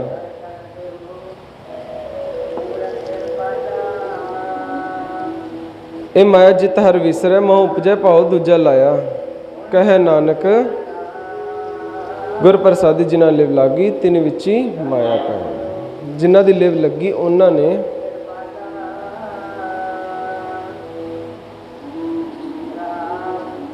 ਇਸ ਸੰਸਾਰ ਨੂੰ, ਇਸ ਮਾਇਆ ਨੂੰ ਪ੍ਰਾਪਤ ਕੀਤਾ। ਭਾਵ ਕਿ ਇਸ ਤੋਂ ਪਾਰ ਹੋਏ ਨੇ।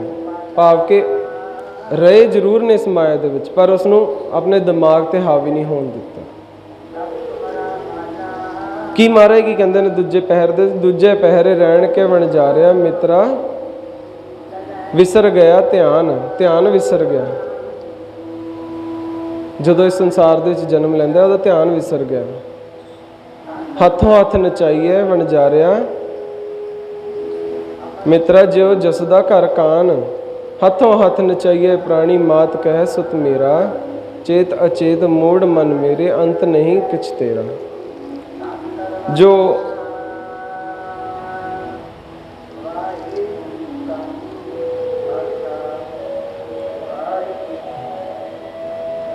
ਜਿਨ ਰਚ ਰਚਿਆ ਤਿਸੈ ਨ ਜਾਣੇ, ਮਨ ਭੀਤਰ ਧਰ ਧਿਆਨ, ਕਹੋ ਨਾਨਕ ਪ੍ਰਾਣੀ ਦੂਜੇ ਪਹਿਰੇ ਵਿਸਰ ਗਿਆ ਧਿਆਨ।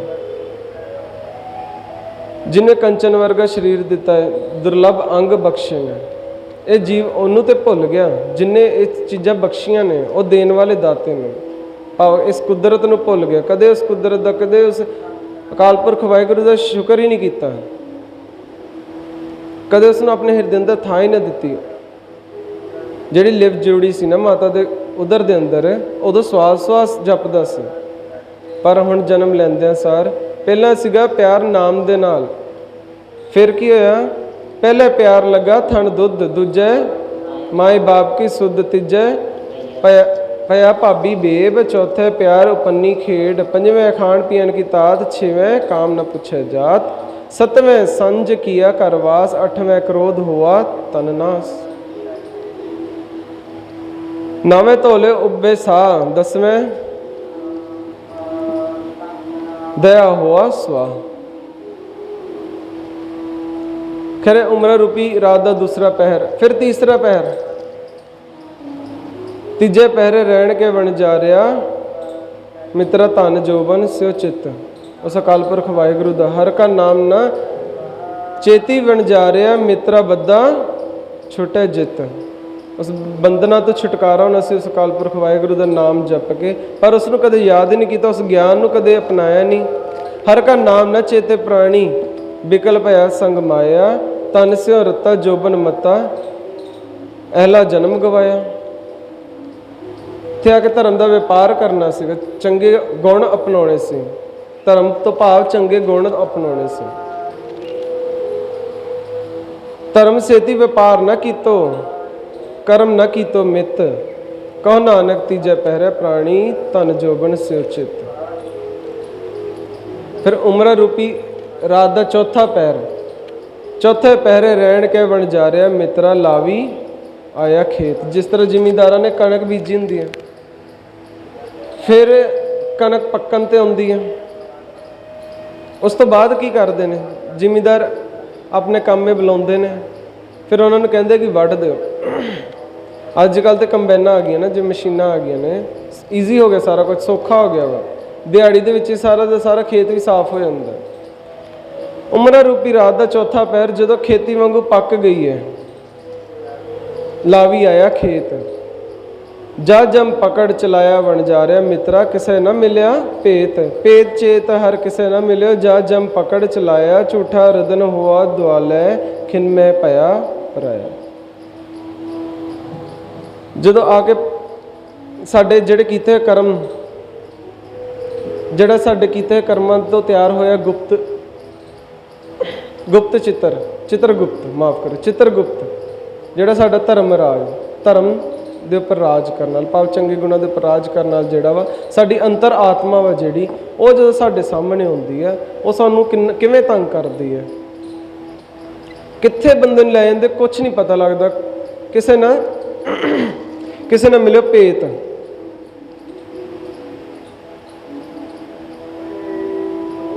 ਭੇਤ ਚੇਤ ਹਰ ਕਿਸੇ ਨਾ ਮਿਲਿਓ, ਜਾ ਜਮ ਪਕੜ ਚਲਾਇਆ ਝੂਠਾ ਰੁਦਨ ਹੋਆ ਦੁਆਲੇ, ਖਿਨ ਮੈਂ ਪਿਆ ਪਰਾਇਆ।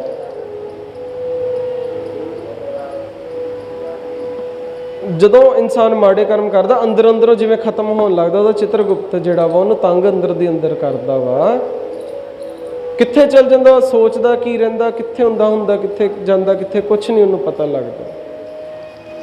ਕਈ ਵਾਰੀ ਇਹੋ ਜਿਹਾ ਸਮਾਂ ਆ ਜਾਂਦਾ ਜਦੋਂ ਉਹਦੇ ਸਾਕ ਸੰਬੰਧੀ ਵੀ ਉਹਦਾ ਸਾਥ ਨਹੀਂ ਦਿੰਦੇ ਹੈਗੇ।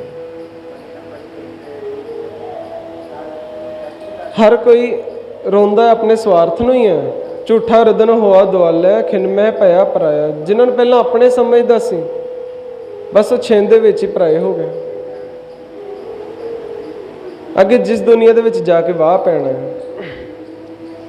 ਫਿਰ ਸਾਧ ਸੰਗਤ ਵਿਚਾਰ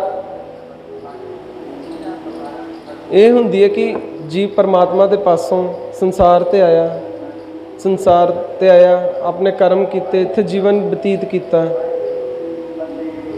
ਜੋ ਕੁਝ ਇੱਥੇ ਖੱਟਿਆ, ਜੋ ਕੁਝ ਆਪਣੇ ਕਰਮ ਕੀਤੇ, ਸਾਈ ਵਸਤ ਪ੍ਰਾਪਤ ਹੋਈ ਜਿਸ ਸਿਓ ਲਾਇਆ ਹੇਤ। ਉਹ ਕੁਝ ਪ੍ਰਾਪਤ ਹੋਊਗਾ ਜੋ ਇੱਥੇ ਆਪਾਂ ਖੱਟ ਰਹੇ, ਜੋ ਅੱਜ ਕਰਮ ਕਰ ਰਹੇ, ਅੱਗੇ ਉਹਦਾ ਹੀ ਸਾਨੂੰ ਫਲ ਪ੍ਰਾਪਤ ਹੋਣਾ। ਕਈ ਕਹਿੰਦੇ ਨੇ ਕਿ ਮਰ ਕੇ ਅੱਗੇ ਜਾਵਾਂਗੇ, ਅੱਗੇ ਜਾ ਕੇ ਫਲ ਪ੍ਰਾਪਤ ਹੁੰਦਾ। ਇਹੋ ਜਿਹੀ ਇਹ ਸਭ ਜਿਹੜੀ ਚੀਜ਼ ਇਨਸਾਨ ਨੇ ਦੇਖੀ ਨਹੀਂ, ਜਿਹੜੀ ਚੀਜ਼ ਇਨਸਾਨ ਨੇ ਮਹਿਸੂਸ ਨਹੀਂ ਕੀਤੀ, ਉਸ ਲਈ ਦਾਅਵੇ ਦੇਣੇ ਬਹੁਤ ਗਲਤ ਗੱਲ ਹੈ। ਜਿਹੜੀ ਚੀਜ਼ ਹੈ, ਹੁੰਦੀ ਆ, ਉਸ ਚੀਜ਼ ਲਈ ਦਾਅਵਾ ਦੇਣਾ ਬਹੁਤ ਵਧੀਆ ਗੱਲ ਹੈ। ਜੋ ਚੀਜ਼ ਅੱਗੇ ਜਾ ਕੇ ਸਿਰਫ ਸੁਣਨ ਦੇ ਵਿੱਚ ਆਈ, ਅੱਜ ਤੱਕ ਕਿਸੇ ਨੇ ਨਾ ਦੇਖੀ ਹੈ, ਬਲਕਿ ਗੱਪਾਂ ਕਹਾਣੀਆਂ ਨੇ, ਆਪਣੇ ਮਨ ਘੜਤ ਕਹਾਣੀਆਂ ਨੂੰ ਜਦੋਂ ਆਪਾਂ ਬਾਰ-ਬਾਰ ਰਿਪੀਟ ਕਰਦੇ ਹਾਂ, ਸੰਸਾਰ ਦੇ ਵਿੱਚ ਇੱਕੋ ਗੱਲ ਨੂੰ ਬਾਰ-ਬਾਰ ਕਰਦੇ ਹਾਂ, ਤਾਂ ਉਹ ਸੱਚੀ ਮੰਨਣ ਲੱਗ ਪੈਂਦੇ ਨੇ, ਸੱਚ ਮੰਨਣ ਲੱਗ ਪੈਂਦੇ ਉਸ ਨੂੰ। ਜਿਵੇਂ ਕਈ ਵਾਰੀ ਕਹਿੰਦੇ ਨੇ ਕਿ ਇਤਿਹਾਸ, ਆਪਣੇ ਸਿੱਖ ਇਤਿਹਾਸ ਦੇ ਇਹੋ ਜਿਹੇ ਲਿਖੇ ਗਏ ਨੇ ਛਬੀਲ ਦੇ ਰਿਲੇਟਿਡ, ਛਬੀਲ ਆਪਣੇ ਨਾਲ ਜੁੜ ਗਈ ਕਿ ਛਬੀਲ ਸਿਰਫ ਸਿੱਖਾਂ ਲਈ ਨਹੀਂ। ਪੁਰਾਣੇ ਸਮੇਂ ਦੇ ਵਿੱਚ ਅਕਸਰ ਲੋਕੀ ਆਪਣੇ ਗਰਮੀਆਂ ਦੇ ਵਿੱਚ ਘਰਾਂ ਦੇ ਬਾਹਰ ਜਿਹੜੇ ਕਰ ਸਕਦੇ ਸੀਗੇ, ਘੜੇ ਰੱਖ ਕੇ 5-10 ਜਿੰਨੇ ਵੀ ਰੱਖ ਸਕਦੇ ਸੀਗੇ, ਮਿੱਠਾ ਪਾਣੀ ਵਿੱਚ ਗੁੜ ਘੋਲ ਕੇ, ਕਹਿੰਦੇ ਪਾਣੀ ਦੇ ਵਿੱਚ ਗੁੜ ਘੋਲ ਕੇ ਰੱਖ ਦਿੰਦੇ ਸੀ। ਅਕਸਰ ਹੀ ਹੁੰਦਾ ਸੀ। ਗੁਰੂ ਅਰਜਨ ਦੇਵ ਸਾਹਿਬ ਜੀ ਮਹਾਰਾਜ ਜੀ ਦੀ ਸ਼ਹੀਦੀ ਤੋਂ ਪਹਿਲਾਂ ਦੀ ਗੱਲਾਂ ਨੇ, ਪਰ ਇਹਨੂੰ ਜੋੜਤਾ ਛਬੀਲ ਨੂੰ ਗੁਰੂ ਅਰਜਨ ਦੇਵ ਸਾਹਿਬ ਜੀ ਦੀ ਸ਼ਹੀਦੀ ਦੇ ਨਾਲ। ਹੁਣ ਉਹ ਕਹਾਣੀਆਂ ਇਹੋ ਜਿਹੀਆਂ ਪ੍ਰਚਲਿਤ ਹੋ ਜਾਂਦੀਆਂ ਨੇ, ਗੂਗਲ 'ਤੇ ਜਦੋਂ ਲਿਖੀਆਂ ਜਾਂਦੀਆਂ ਨੇ ਉੱਥੇ ਪ੍ਰਚਲਿਤ ਹੋ ਜਾਂਦੀ, ਚੱਲਣ ਲੱਗ ਪੈਂਦੀਆਂ ਨੇ, ਉਹਨੂੰ ਸੱਚ ਮੰਨਣ ਲੱਗ ਪੈਂਦੇ ਨੇ ਹੌਲੀ ਹੌਲੀ। ਇੱਥੇ ਹੀ ਫਿਰ ਝੂਠ ਦਾ ਆਰੰਭ ਹੋ ਜਾਂਦਾ। ਸੋ ਰਹੋ ਵਿਚਾਰ, ਇਨਸਾਨ ਜਦੋਂ ਵਾਸਨਾ ਖੱਟਦਾ ਹੈ, ਮਾਇਆ ਦੀ ਵਾਸਨਾ ਖੱਟੀ ਹੈ, ਫਿਰ ਅੱਗੇ ਕੀ ਉਹਨੂੰ ਪ੍ਰਾਪਤ ਹੋਊਗਾ? ਸਾਈ ਵਸਤ ਪ੍ਰਾਪਤ ਹੋਈ ਕਿ ਅੰਤਕਾਲ ਜੋ ਲక్ష్ਮੀ ਸਿਮਰੈ, ਐਸੀ ਚਿੰਤਾ ਮੈਂ ਜੇ ਮਰੈ, ਸਰਪ ਜੌਣ ਵਲ ਵਲ ਉਤਰੈ। ਪੁੱਤਰ ਧੀ ਇਹਦੀ ਵਾਸਨਾ ਖੱਟ ਕੇ ਗਿਆ, ਫਿਰ ਕੀ ਪ੍ਰਾਪਤ ਹੋਵੇਗਾ? ਸੂਰ ਦੀ ਜੁਨੀ ਪ੍ਰਾਪਤ ਹੋਵੇਗੀ, ਭਾਵ ਕਿ ਸੂਰਾਂ ਵਾਂਗੂ ਜਵਾਕਾਂ ਦੇ ਵਿੱਚ ਬਿਰਤੀ ਜੁੜੀ ਪਈ ਹੈ।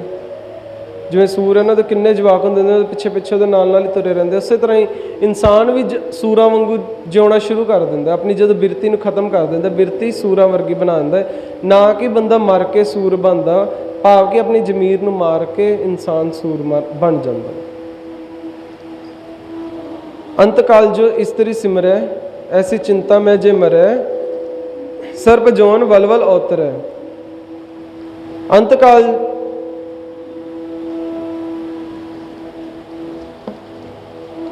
ਜੋ ਇਸਤਰੀ ਸਿਮਰੇ, ਐਸੀ ਚਿੰਤਾ ਮੈਂ ਜੇ ਮਰੇ, ਬੇਸਵਾ ਜੌਨ ਵਲ ਵਲ ਉਤਰੇ। ਮਤਲਬ ਉਹਦੀ ਜਿਹੜੀ ਸੋਚ ਹੈ, ਜਿਹੜਾ ਕਦੇ ਕਿਸੇ ਦੇ ਨਾਲ ਸੰਭੋਗ ਕਰਨ ਦੇ ਬਾਰੇ ਸੋਚਦਾ ਵਾ, ਉਹਦੀ ਸੋਚ ਇੱਕ ਹਿਸਾਬ ਨਾਲ ਵੇਸਵਾ ਵਰਗੀ ਹੋ ਜਾਂਦੀ।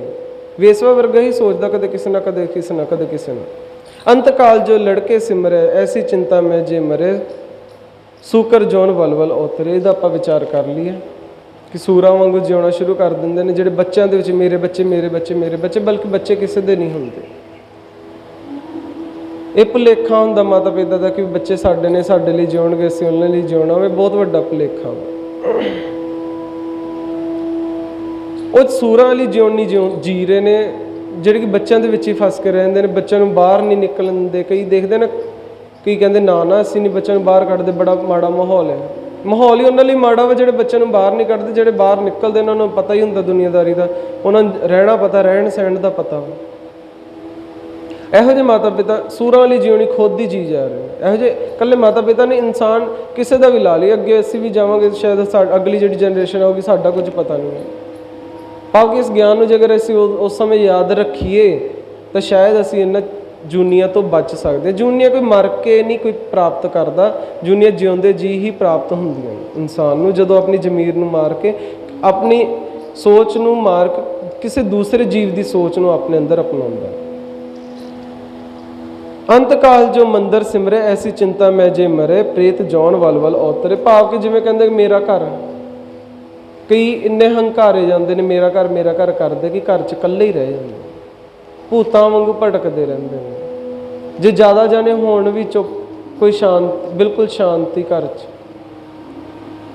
ਕੋਈ ਬੋਲਣ ਵਾਲਾ ਨਹੀਂ, ਕੋਈ ਸੁਣਨ ਵਾਲਾ ਨਹੀਂ, ਕੋਈ ਦੁੱਖ ਸੁੱਖ ਸਾਂਝ ਕਰਨ ਵਾਲਾ ਨਹੀਂ, ਤੇ ਇਹੋ ਜਿਹੇ ਮਕਾਨ ਦਾ, ਮੰਦਿਰ ਦਾ ਕੀ ਕਰਨਾ ਇਨਸਾਨ ਨੇ, ਜਿੱਥੇ ਉਹਦੇ ਰਿਸ਼ਤੇਦਾਰ ਨਾ ਆ ਰਹੇ ਹੋਣ, ਜਿੱਥੇ ਉਹ ਗੱਲਬਾਤ ਨਾ ਕੋਈ ਹੋ ਰਹੀ ਹੋਵੇ। ਭਾਵ ਕਿ ਕੋਈ ਮਰ ਕੇ ਭੂਤ ਨਹੀਂ ਬਣਦਾ, ਭਾਵ ਕਿ ਜਿਉਂਦੇ ਜੀ ਹੀ ਬੰਦਾ ਭੂਤ ਬਣਿਆ ਫਿਰਦਾ ਵਾ। ਜੇਕਰ ਉਹ ਸਿਰਫ ਉਸੇ ਮਕਾਨ ਲਈ ਜਿਉ ਰਿਹਾ ਕਿ ਮੈਂ ਬਸ ਮੇਰਾ ਘਰ ਹੈ, ਮੈਂ ਆਪਣਾ ਘਰ ਬਣਾਉਣਾ, ਵਧੀਆ ਬਣਾਉਣਾ, ਇਹ ਕਰਨਾ ਉਹ ਕਰਨਾ, ਠੀਕ ਹੈ, ਰਹਿਣ ਲਈ ਛੱਤ ਚਾਹੀਦੀ ਹੈ ਸਭ ਨੂੰ, ਕੋਈ ਵੱਡੀ ਗੱਲ ਨਹੀਂ, ਪਰ ਸਿਰਫ ਉਸ ਛੱਤ ਦੇ, ਉਸ ਮਕਾਨ ਦੇ ਅੰਦਰ ਹੀ ਵਸ ਕੇ ਰਹਿਣ ਕਿ ਇਹੀ ਹੈ ਬਸ ਸਭ ਕੁਝ ਮੇਰਾ। ਦੂਜਿਆਂ ਨੂੰ ਦਿਖਾਉਣਾ ਕਿ ਵੀ ਮੈਂ ਤੁਹਾਡੇ ਕੋਲ ਕੀ ਹੈ, ਮੇਰੇ ਕੋਲ ਬਹੁਤ ਜ਼ਿਆਦਾ ਹੈ। ਇਹ ਪ੍ਰੇਤਾਂ ਲਈ ਕੰਮ ਹੈ। ਇਨਸਾਨ ਪ੍ਰੇਤਾਂ ਲਈ ਜੂਨੀ ਜਿਉ ਰਿਹਾ ਇਸ ਵਕਤ। ਅੰਤ ਕਾਲ ਨਾਰਾਇਣ ਸਿਮਰੈ, ਐਸੀ ਚਿੰਤਾ ਮਹਿ ਜੇ ਮਰੈ, ਬਦਤ ਤ੍ਰਿਲੋਚਨ ਤੇ ਨਰ ਮੁਕਤਾ, ਪਿਤੰਬਰ ਵਾਕੇ ਹਿਰਦੈ ਬਸੈ। ਭਾਵ ਕਿ ਜਿਹੜਾ ਇਨਸਾਨ ਆਪਣੀ ਜ਼ਮੀਰ ਨੂੰ ਜਗਾ ਕੇ ਰੱਖਦਾ ਔਰ ਉਸ ਅਕਾਲ ਪੁਰਖ ਵਾਹਿਗੁਰੂ ਦੇ ਗਿਆਨ ਨੂੰ ਆਪਣੇ ਅੰਦਰ ਸਮਾ ਕੇ ਰੱਖਦਾ, ਤਾਂ ਹਮੇਸ਼ਾ ਉਸੇ ਨਾਲ ਹੀ ਜੁੜਿਆ ਰਹਿੰਦਾ ਵਾ। ਜਿਵੇਂ ਮਹਾਰਾਜ ਆਪਾਂ ਨੂੰ ਕਹਿੰਦੇ ਨੇ ਕਿ ਤੀਰਥਾਂ 'ਤੇ ਜਾਣ ਨਾਲ ਕੁਝ ਨਹੀਂ ਹੁੰਦਾ, ਤੀਰਥਾਂ 'ਤੇ ਜਾਣ ਨਾਲ ਸਿਰਫ ਇਨਸਾਨ ਨੂੰ ਇੱਕ ਘਮੰਡ ਪੈਦਾ ਹੁੰਦਾ ਵਾ। ਔਰ ਇਹ ਗੱਲ ਸਹੀ ਵੀ, ਉੱਥੇ ਜਾ ਕੇ ਸਿਰਫ ਘਮੰਡ ਹੀ ਜ਼ਿਆਦਾਤਰ ਮਿਲਦਾ ਵਾ। ਜਿਸ ਇਨਸਾਨ ਨੂੰ ਸ਼ਾਂਤੀ ਮਿਲਣੀ ਹੈ, ਉਹਨੂੰ ਆਪਣੇ ਘਰ 'ਚ ਬੈਠੇ ਵੀ ਸ਼ਾਂਤੀ ਮਿਲ ਜਾਣੀ ਹੈ। ਜਿੱਥੇ ਮਰਜ਼ੀ ਬੈਠ ਜੇ, ਭਾਵੇਂ ਕੂੜਾਦਾਨ ਦੇ ਕੋਲੇ ਵੀ ਬੈਠ ਜੇ, ਉਹਨੂੰ ਉੱਥੇ ਵੀ ਸ਼ਾਂਤੀ ਆਏ ਨਹੀਂ। ਪਰ ਜੇਕਰ ਉਹਨੂੰ ਉਹਨੇ ਉਸ ਗਿਆਨ ਨੂੰ ਪ੍ਰਾਪਤ ਕੀਤਾ, ਉਸ ਗਿਆਨ ਨੂੰ ਆਪਣੇ ਅੰਦਰ ਸਮਾਇਆ ਹੈ, ਤੇ ਉਹਨੂੰ ਕੋਈ ਚੀਜ਼ ਦੁਖੀ ਨਹੀਂ ਕਰ ਸਕਦੀ। ਆਪਣਾ ਰਿਮੋਟ ਕਿਸੇ ਦੇ ਹੱਥ ਨਾ ਦੇਵੋ ਕਿ ਮੈਨੂੰ ਉਹ ਦੁਖੀ ਕਰ ਰਿਹਾ, ਉਹਨੇ ਇਸ ਤਰ੍ਹਾਂ ਕੀਤਾ ਮੈਂ ਤਾਂ ਦੁਖੀ ਹਾਂ। ਨਹੀਂ, ਤੂੰ ਖੁਸ਼ ਰਹਿਣਾ ਵਾ, ਤੈਨੂੰ ਕੁਝ ਕਰਨਾ ਪੈਣਾ ਵਾ। ਕਿਸੇ ਨੇ ਤੈਨੂੰ ਖੁਸ਼ ਨਹੀਂ ਕਰਨਾ, ਕਿਸੇ ਨੇ ਤੈਨੂੰ ਦੁਖੀ ਨਹੀਂ ਕਰਨਾ। ਜੇ ਤੈਨੂੰ ਕੋਈ ਦੁਖੀ ਕਰਨ ਦੀ ਕੋਸ਼ਿਸ਼ ਕਰਦਾ, ਉਹਨੂੰ ਉਹ ਤੋਂ ਦੂਰ ਹੋ ਜਾਓ, ਸਾਈਡ ਹੋ ਜਾਓ। ਉਸ ਤੋਂ ਜ਼ਿਆਦਾ ਮੂੰਹ ਲਾਉਣ ਦੀ ਲੋੜ ਹੀ ਨਹੀਂ ਉਸ ਇਨਸਾਨ ਨੂੰ ਜਿੱਥੋਂ ਅਸੀਂ ਦੁਖੀ ਹੋ ਰਹੇ ਹਾਂ। ਕਈ ਵਾਰੀ ਸਾਡੇ ਖੁਦ ਦੇ ਕਾਰਨ ਹੁੰਦੇ ਦੁਖੀ ਹੋਣ, ਸਾਨੂੰ ਇਹ ਲੱਗਦਾ ਕਿ ਅਗਲਾ ਸਾਨੂੰ ਦੁਖੀ ਕਰਨ ਦੀ ਕੋਸ਼ਿਸ਼ ਕਰ ਰਿਹਾ, ਪਰ ਇਹ ਸਾਡੀ ਗਲਤ ਫਹਿਮੀ ਹੁੰਦੀ, ਕਿਉਂਕਿ ਸਾਡੇ ਤੋਂ ਉਹ ਚੀਜ਼ਾਂ, ਉਹ ਗੱਲਾਂ ਹੈਂਡਲ ਨਹੀਂ ਹੋ ਪਾਉਂਦੀਆਂ। ਜਿੰਨਾ ਸਾਨੂੰ ਗਿਆਨ ਹੈ, ਸਾਨੂੰ ਇਹ ਲੱਗਦਾ ਕਿ ਉਸ ਤੋਂ ਵੱਧ ਕੇ ਜੇਕਰ ਕੁਝ ਹੋ ਰਿਹਾ ਵਾ ਤਾਂ ਸਾਡੇ ਤੋਂ ਹੈਂਡਲ ਨਹੀਂ ਹੁੰਦਾ, ਔਰ ਸਾਨੂੰ ਲੱਗਦਾ ਵਾ ਕਿ ਵੀ ਇਹ ਗਲਤ ਹੈ, ਅਸੀਂ ਹੁਣ ਦੁਖੀ ਹੋ ਰਹੇ ਹਾਂ। ਜ਼ਰੂਰੀ ਨਹੀਂ ਕਿ ਸਾਡੇ ਦੁੱਖ ਦਾ ਕਾਰਨ ਹਰੇਕ ਵਾਰੀ ਦੂਜੇ ਹੀ ਹੋਣ, ਅਸੀਂ ਖੁਦ ਵੀ ਹੋ ਸਕਦੇ ਜ਼ਿਆਦਾਤਰ। ਔਰ ਇਨਸਾਨ ਜ਼ਿਆਦਾਤਰ ਦੁਖੀ ਹੋਣ ਦਾ ਕਾਰਨ ਇਨਸਾਨ ਦਾ ਖੁਦ ਦਾ ਹੀ ਕੋਈ ਨਾ ਕੋਈ ਕਾਰਨ ਹੁੰਦਾ। 80-90% ਖੁਦ ਦੇ ਕਾਰਨ ਹੁੰਦੇ ਨੇ, ਖੁਦ ਦੀਆਂ ਗਲਤੀਆਂ ਕੀਤੀਆਂ ਜਿਹੜੀਆਂ ਅੱਗੇ ਆਉਂਦੀਆਂ ਨੇ। ਸੋ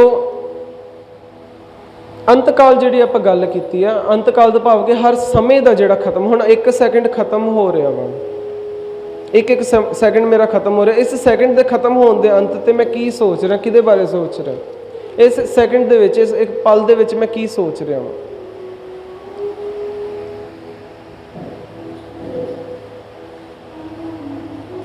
ਇਸ ਪਲ, ਇਹ ਹਰ ਇੱਕ ਕਹਿੰਦੇ, ਹਰ ਇੱਕ ਸਮਾਂ ਮਰ ਰਿਹਾ ਵਾ, ਹਰ ਇੱਕ ਸਮਾਂ ਖਤਮ ਹੋ ਰਿਹਾ ਵਾ। ਉਸ ਸਮੇਂ ਦੇ ਖਤਮ ਹੋਣ ਤੱਕ, ਉਸ ਸਮੇਂ ਦੇ ਮਰਨ ਤੱਕ ਮੈਂ ਕੀ ਸੋਚ ਰਿਹਾ ਵਾਂ, ਬਸ ਉਹੀ ਮੇਰੀ ਅੱਗੇ ਬਿਰਤੀ ਤਿਆਰ ਹੁੰਦੀ ਹੈ, ਉਸ ਦੇ ਹਿਸਾਬ ਨਾਲ ਹੀ ਮੇਰੇ ਕਰਮ ਤਿਆਰ ਹੁੰਦੇ।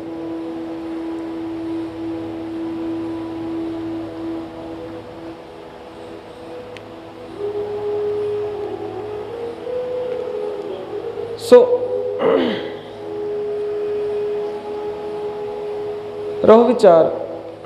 ਅੱਗੇ ਮਹਾਰਾਜ ਕੀ ਕਹਿੰਦੇ ਨੇ ਚੌਥੇ ਪੈਰ ਦੇ ਵਿੱਚ, ਸਾਹਿਬ ਗੁਰੂ ਨਾਨਕ ਦੇਵ ਜੀ ਮਹਾਰਾਜ, ਕਿ ਸਾਈ ਵਸਤ ਪ੍ਰਾਪਤ ਹੋਈ ਜਿਸ ਸਿਓ ਲਾਇਆ ਹੇਤ,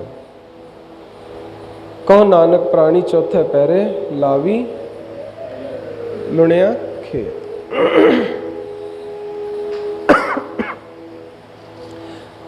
ਸੋ ਇਸੇ ਤਰ੍ਹਾਂ ਹੀ ਉਸ ਵਣਜਾਰਿਆਂ ਦੇ ਚੌਧਰੀ ਦੇ ਪਰਥਾਏ ਗੁਰੂ ਨਾਨਕ ਦੇਵ ਜੀ ਮਹਾਰਾਜ ਜੀ ਨੇ ਬਾਣੀ ਨੂੰ ਲਿਖਿਆ,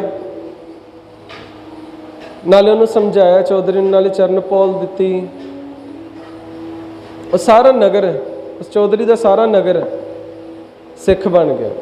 ਗੁਰੂ ਨਾਨਕ ਦੇਵ ਜੀ ਮਹਾਰਾਜ ਜੀ ਨੇ ਜਿੱਥੇ ਸਿੱਖੀ ਦਾ ਬੀਜ ਬੀਜਿਆ, ਫਿਰ ਸਾਧ ਸੰਗਤ ਧਿਆਨ ਦਿਓ, ਜਿਸ ਮੱਖਣ ਸ਼ਾਹ ਦੀ ਆਪਾਂ ਗੱਲ ਕਰ ਰਹੇ ਸਾਂ, ਤੁਸੀਂ ਵੀ ਸੁਣਿਆ ਹੋਵੇਗਾ, ਪੜ੍ਹਿਆ ਹੋਵੇਗਾ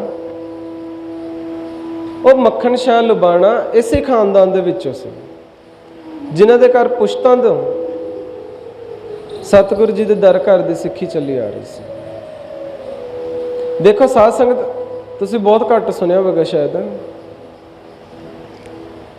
ਕਿ ਇੱਕ ਥਾਂ ਤੇ ਕਿਸੇ 10,000 ਪ੍ਰਾਣੀਆਂ ਨੂੰ ਅੰਮ੍ਰਿਤ ਛਕਾਇਆ ਗਿਆ ਹੋਵੇ।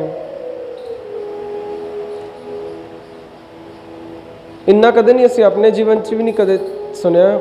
ਪਰ ਜ਼ਿਆਦਾ ਤੋਂ ਜ਼ਿਆਦਾ ਰਾੜਾ ਸਾਹਿਬ ਜਾਈਦਾ ਵਾ 1699 ਦੀ ਈਸਵੀ ਦੀ ਵਿਸਾਖੀ ਦੇ ਵਿੱਚ। ਉਦੋਂ ਲਗਾਤਾਰ 5 ਦਿਨ ਕਹਿੰਦੇ ਉੱਥੇ ਪਖੰਡੇ ਬਾਟੇ ਦਾ ਅੰਮ੍ਰਿਤ ਤਿਆਰ ਹੁੰਦਾ ਰਿਹਾ। 5000 ਤੋਂ ਉੱਪਰ ਅੰਮ੍ਰਿਤ ਵਿਲਾਖੀ ਮਾਈ ਭਾਈ ਉਹਨਾਂ 5 ਦਿਨਾਂ ਦੇ ਵਿੱਚ ਉੱਥੇ ਅੰਮ੍ਰਿਤ ਛਕਾਇਆ ਗਿਆ। ਪਰਮੇਸ਼ਰ ਦੁਆਰ ਵੀ ਢੱਡਰੀਆਂ ਵਾਲਿਆਂ ਦੇ ਜਦੋਂ ਜਾਈਦਾ ਉੱਥੇ ਵੀ ਦੇਖੀਦਾ, ਇੱਕ ਵਾਰ 3600 ਜਾਣੇ ਨੇ ਇੱਕ ਵਿਸਾਖੀ ਵਾਲੇ ਦਿਨ 3600 ਜਾਣੇ ਨੇ ਇੱਕ ਦਿਨ ਦੇ ਵਿੱਚ ਅੰਮ੍ਰਿਤ ਛਕਿਆ ਸੀ। ਪਰ ਕਈ ਤਾਂ ਝੂਠ ਵੀ ਬੋਲਦੇ ਕਿ ਅਸੀਂ ਲੱਖਾਂ ਨੂੰ ਅੰਮ੍ਰਿਤ ਛਕਾਤਾ, ਅਸੀਂ 2 ਲੱਖਾਂ ਨੂੰ ਇੱਕੋ ਦਿਨ 'ਚ ਅੰਮ੍ਰਿਤ ਛਕਾਤਾ, 5 ਦਿਨਾਂ 10 ਦਿਨਾਂ 'ਚ। ਠੀਕ ਹੈ, ਕੁਝ ਕੁ ਸੰਖਿਆ ਹੋ ਸਕਦੀ ਹੈ,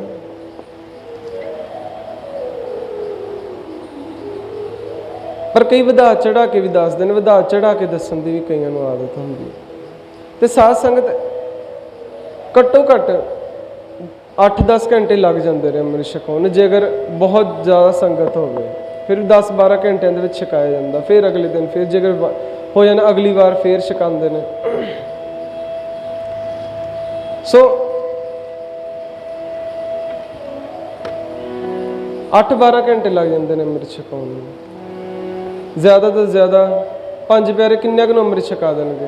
ਹਕੀਕਤ ਤਾਂ ਇਹੋ ਹੀ ਹੈ। ਜੇ ਕੁੜੀ ਕੂੜਾ ਠੀਸ ਵਾਲੀ ਗੱਲ ਕਰਨੀ ਹੋਵੇ ਫਿਰ ਤਾਂ ਜਿੰਨੀ ਮਰਜ਼ੀ ਆਪਾਂ ਗੱਪਾਂ ਮਾਰੀ ਜਾਈਏ। ਇਤਿਹਾਸ ਦੇ ਵਿੱਚ ਜੋ ਕੁਝ ਪੜ੍ਹਿਆ ਵਾ, ਜੋ ਕੁਝ ਸੁਣਿਆ ਹੈ, ਉਸ ਨਗਰ ਦੇ ਵਿੱਚ ਕਿਸੇ ਵੇਲੇ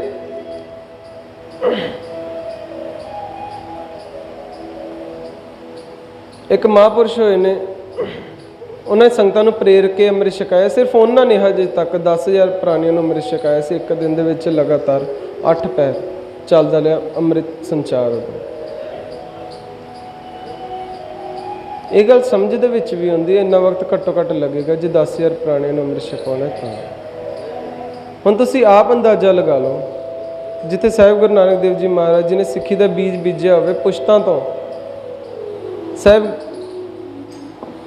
ਸਤਿਗੁਰੂ ਨਾਨਕ ਜੀ ਦੇ ਦਰ ਘਰ ਦੀ ਸਿੱਖੀ ਚਲੀ ਆ ਰਹੀ ਹੋਵੇ, ਜਿਸ ਇਲਾਕੇ ਦੇ ਵਿੱਚ ਇੰਨਾ ਵੱਡਾ ਅੰਮ੍ਰਿਤ ਸੰਚਾਰ ਹੋਇਆ ਹੋਵੇ, ਚਰਨ ਪੌਲ ਛਕਾਈ ਹੋਵੇ, ਫਿਰ ਉਸ ਕੁਲ ਦੇ ਵਿੱਚ, ਉਸ ਖਾਨਦਾਨ ਦੇ ਵਿੱਚੋਂ ਕੋਈ ਗੁਰਮੁਖ ਪਿਆਰਾ ਐਸਾ ਮਰਜੀਵੜਾ ਇਤਨਾ ਵੱਡਾ ਕਾਰਨਾਮਾ ਕਰ ਸਕਦਾ ਹੈ।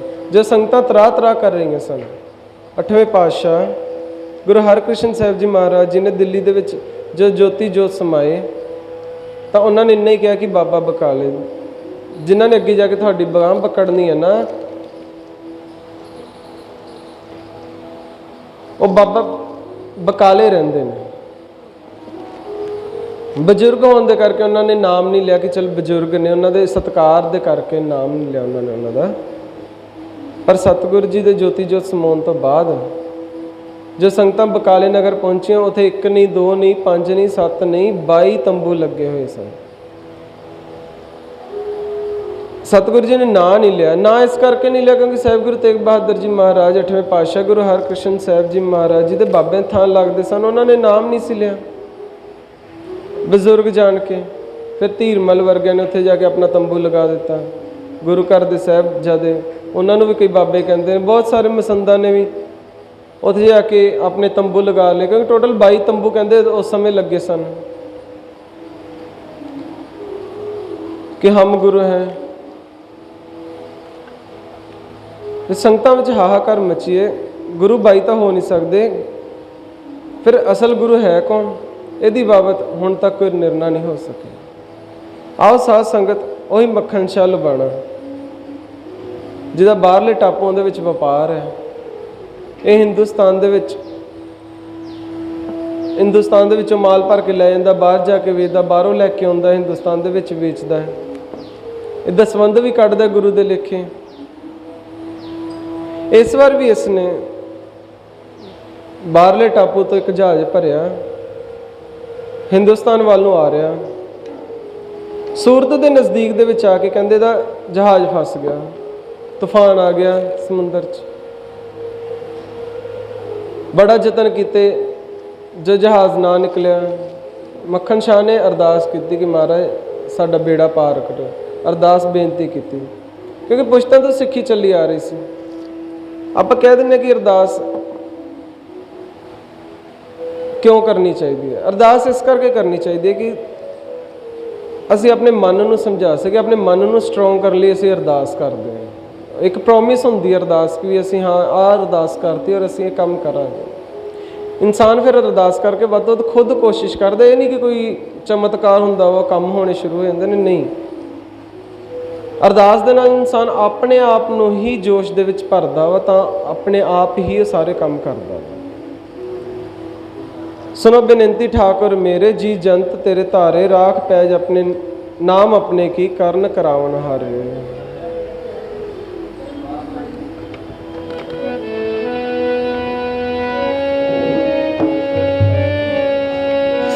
ਮੇਰਾ ਡੁੱਬਦਾ ਬੇੜਾ ਪਾਰ ਕਰੀ, ਮੇਰਾ ਡੁੱਬਦਾ ਬੇੜਾ ਪਾਰ ਕਰੀ, ਮੇਰਾ ਡੁੱਬਦਾ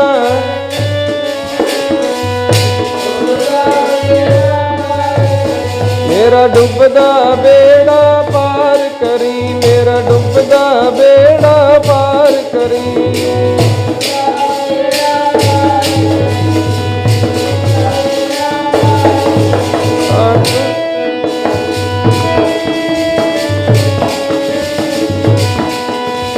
ਗੁਰ ਸੰਗਤਾਂ ਨੂੰ ਤਾਰਨ ਵਾਲਿਆ, ਮੇਰਾ ਡੁੱਬਦਾ ਬੇੜਾ ਪਾਰ ਕਰੀ, ਮੇਰਾ ਡੁੱਬਦਾ ਬੇੜਾ ਪਾਰ ਕਰੀ।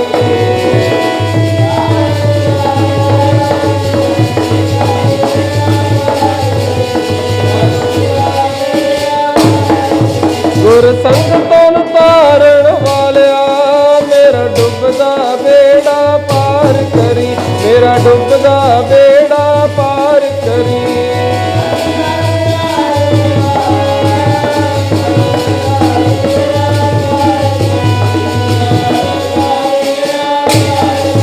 ਗੁਰ ਸੰਗਤਾਂ ਨੂੰ ਤਾਰਨ ਵਾਲਿਆ, ਗੁਰ ਸੰਗਤਾਂ ਨੂੰ ਤਾਰਨ ਵਾਲਿਆ, ਮੇਰਾ ਡੁੱਬਦਾ ਬੇੜਾ, ਮੇਰਾ ਡੁੱਬਦਾ ਪਾਰ ਕਰੀ। ਗੁਰ ਸੰਗਤਾਂ ਨੂੰ ਤਾਰਨ ਵਾਲਿਆ, ਮੇਰਾ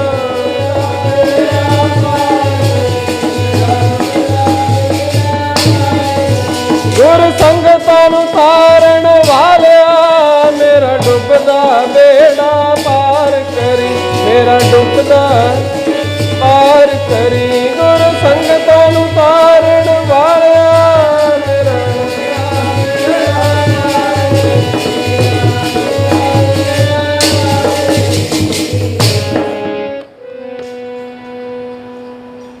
ਤਿੰਨੇ ਤਾਪ ਨਿਵਾਰਨ ਹਾਰਾ, ਦੁਖ ਸਹੰਤਾ ਸੁਖ ਰਾਸ, ਤਾਕੋ ਬਿਗਨ ਨਾ ਕੋ ਲਾਗੇ ਜਾਕੀ ਪ੍ਰਭ ਆਗੇ ਅਰਦਾਸ। ਸਿੱਖ ਨੇ ਗੁਰ ਚਰਨਾਂ ਵਿੱਚ ਅਰਦਾਸ ਬੇਨਤੀ ਕੀਤੀ, ਵਿਘਨ ਦੂਰ ਹੋਏ, ਸਬਬ ਬਣਿਆ, ਕੁਦਰਤੀ ਸਾਰਾ ਕੁਝ ਸਹੀ ਹੋ ਗਿਆ। ਬਿਰਥੀ ਕਦੇ ਨਾ ਹੋਵੇ ਜਨ ਕੀ ਅਰਦਾਸ, ਨਾਨਕ ਜੋਰ ਗੋਬਿੰਦ ਕਾ ਪੂਰਨ ਗੁਣਤਾਸ। ਅਰਦਾਸ ਕਰਨ ਤੋਂ ਬਾਅਦ ਜਦੋਂ ਇਸ ਦੇ ਕਰਮਚਾਰੀਆਂ ਨੇ ਜ਼ੋਰ ਕੀਤਾ, ਜ਼ੋਰ ਲਾਇਆ, ਸਾਰੀ ਕੋਸ਼ਿਸ਼ ਕੀਤੀ, ਹਵਾ ਦਾ ਰੁੱਖ ਬਦਲਿਆ, ਕਿਸੇ ਨਾ ਕਿਸੇ ਤਰੀਕੇ ਸਿਰ ਉਹਨਾਂ ਦਾ ਜਹਾਜ਼ ਬੰਨੇ ਲੱਗ ਗਿਆ, ਇੱਕ ਪਾਸੇ ਲੱਗ ਗਿਆ। ਫਿਰ ਜਿਹੜਾ ਉਹਨਾਂ ਨੇ ਸਮਾਨ ਇਕੱਠਾ ਕੀਤਾ ਸੀ, ਉਹਨਾਂ ਨੇ ਵੇਚਿਆ, ਜਿਹੜੇ ਪੈਸੇ ਇਕੱਠੇ ਹੋਏ। ਫਿਰ ਜਿਹੜਾ ਇੱਕ ਤੇ ਦਸਵੰਧ ਕੱਢਦੇ ਸੀ, ਇੱਕ ਜਿਹੜਾ ਸੰਕਲਪ ਕੀਤਾ ਸੀ ਕਿ ਮੇਰਾ ਜੋ ਜਹਾਜ਼ ਬੰਨੇ ਲੱਗ ਜਾਏਗਾ, ਮੈਂ ਸਤਿਗੁਰੂ ਜੀ ਦੇ ਚਰਨਾਂ ਦੇ ਵਿੱਚ ਜਾ ਕੇ 500 ਮੋਹਰਾਂ ਵਿਸ਼ੇਸ਼ ਤੌਰ 'ਤੇ ਭੇਟਾ ਕਰਾਂਗਾ।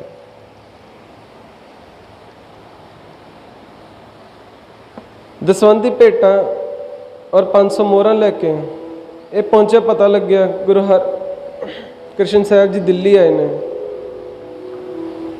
ਦਿੱਲੀ ਆ ਕੇ ਪਤਾ ਲੱਗਿਆ ਕਿ ਸਤਿਗੁਰੂ ਜੀ ਜੋਤੀ ਜੋਤ ਸਮਾ ਗਏ ਨੇ।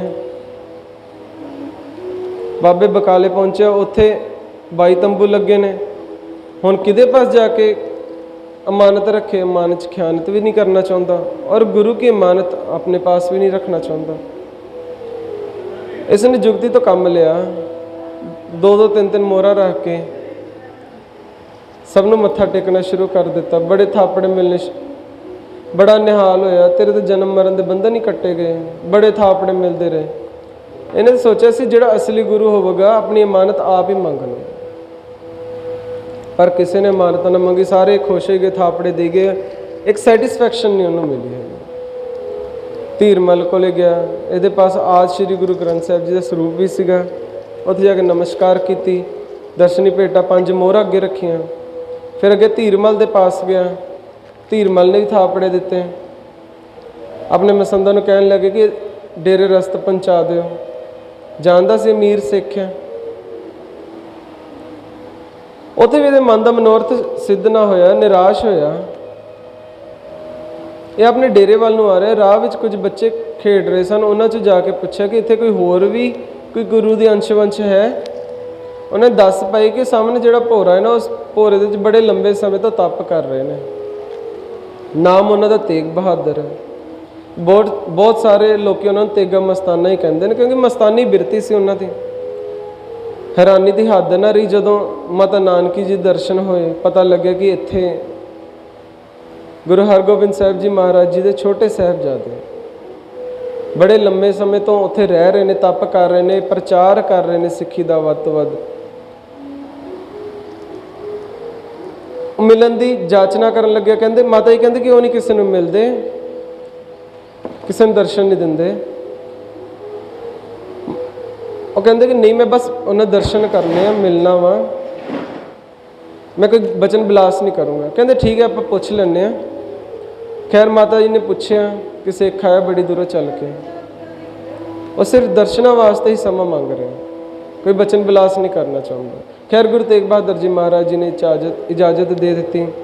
मक्खन शाह ने जाके उस भोरे विच जाके दर्शन किए, जिथे बड़े लंबे समय तो आप प्रचार कर रहे सन,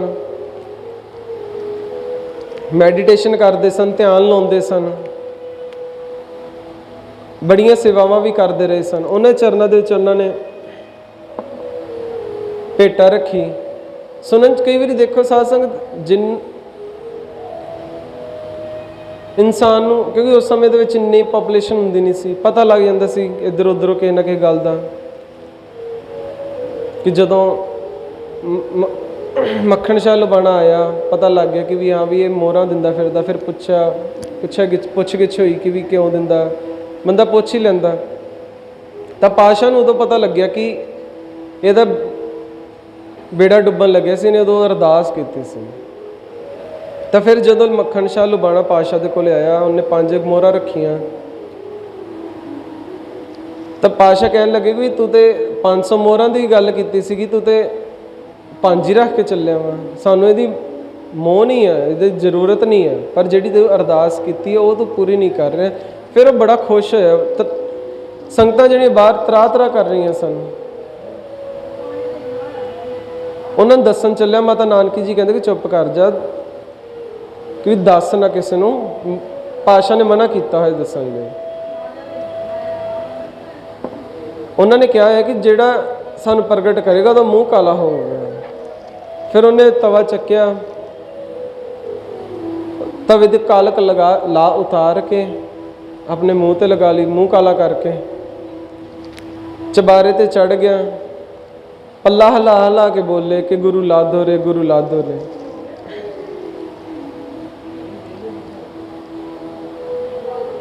भुलिए संगते सुनो रे कान, सतगुर लादा महल निमान।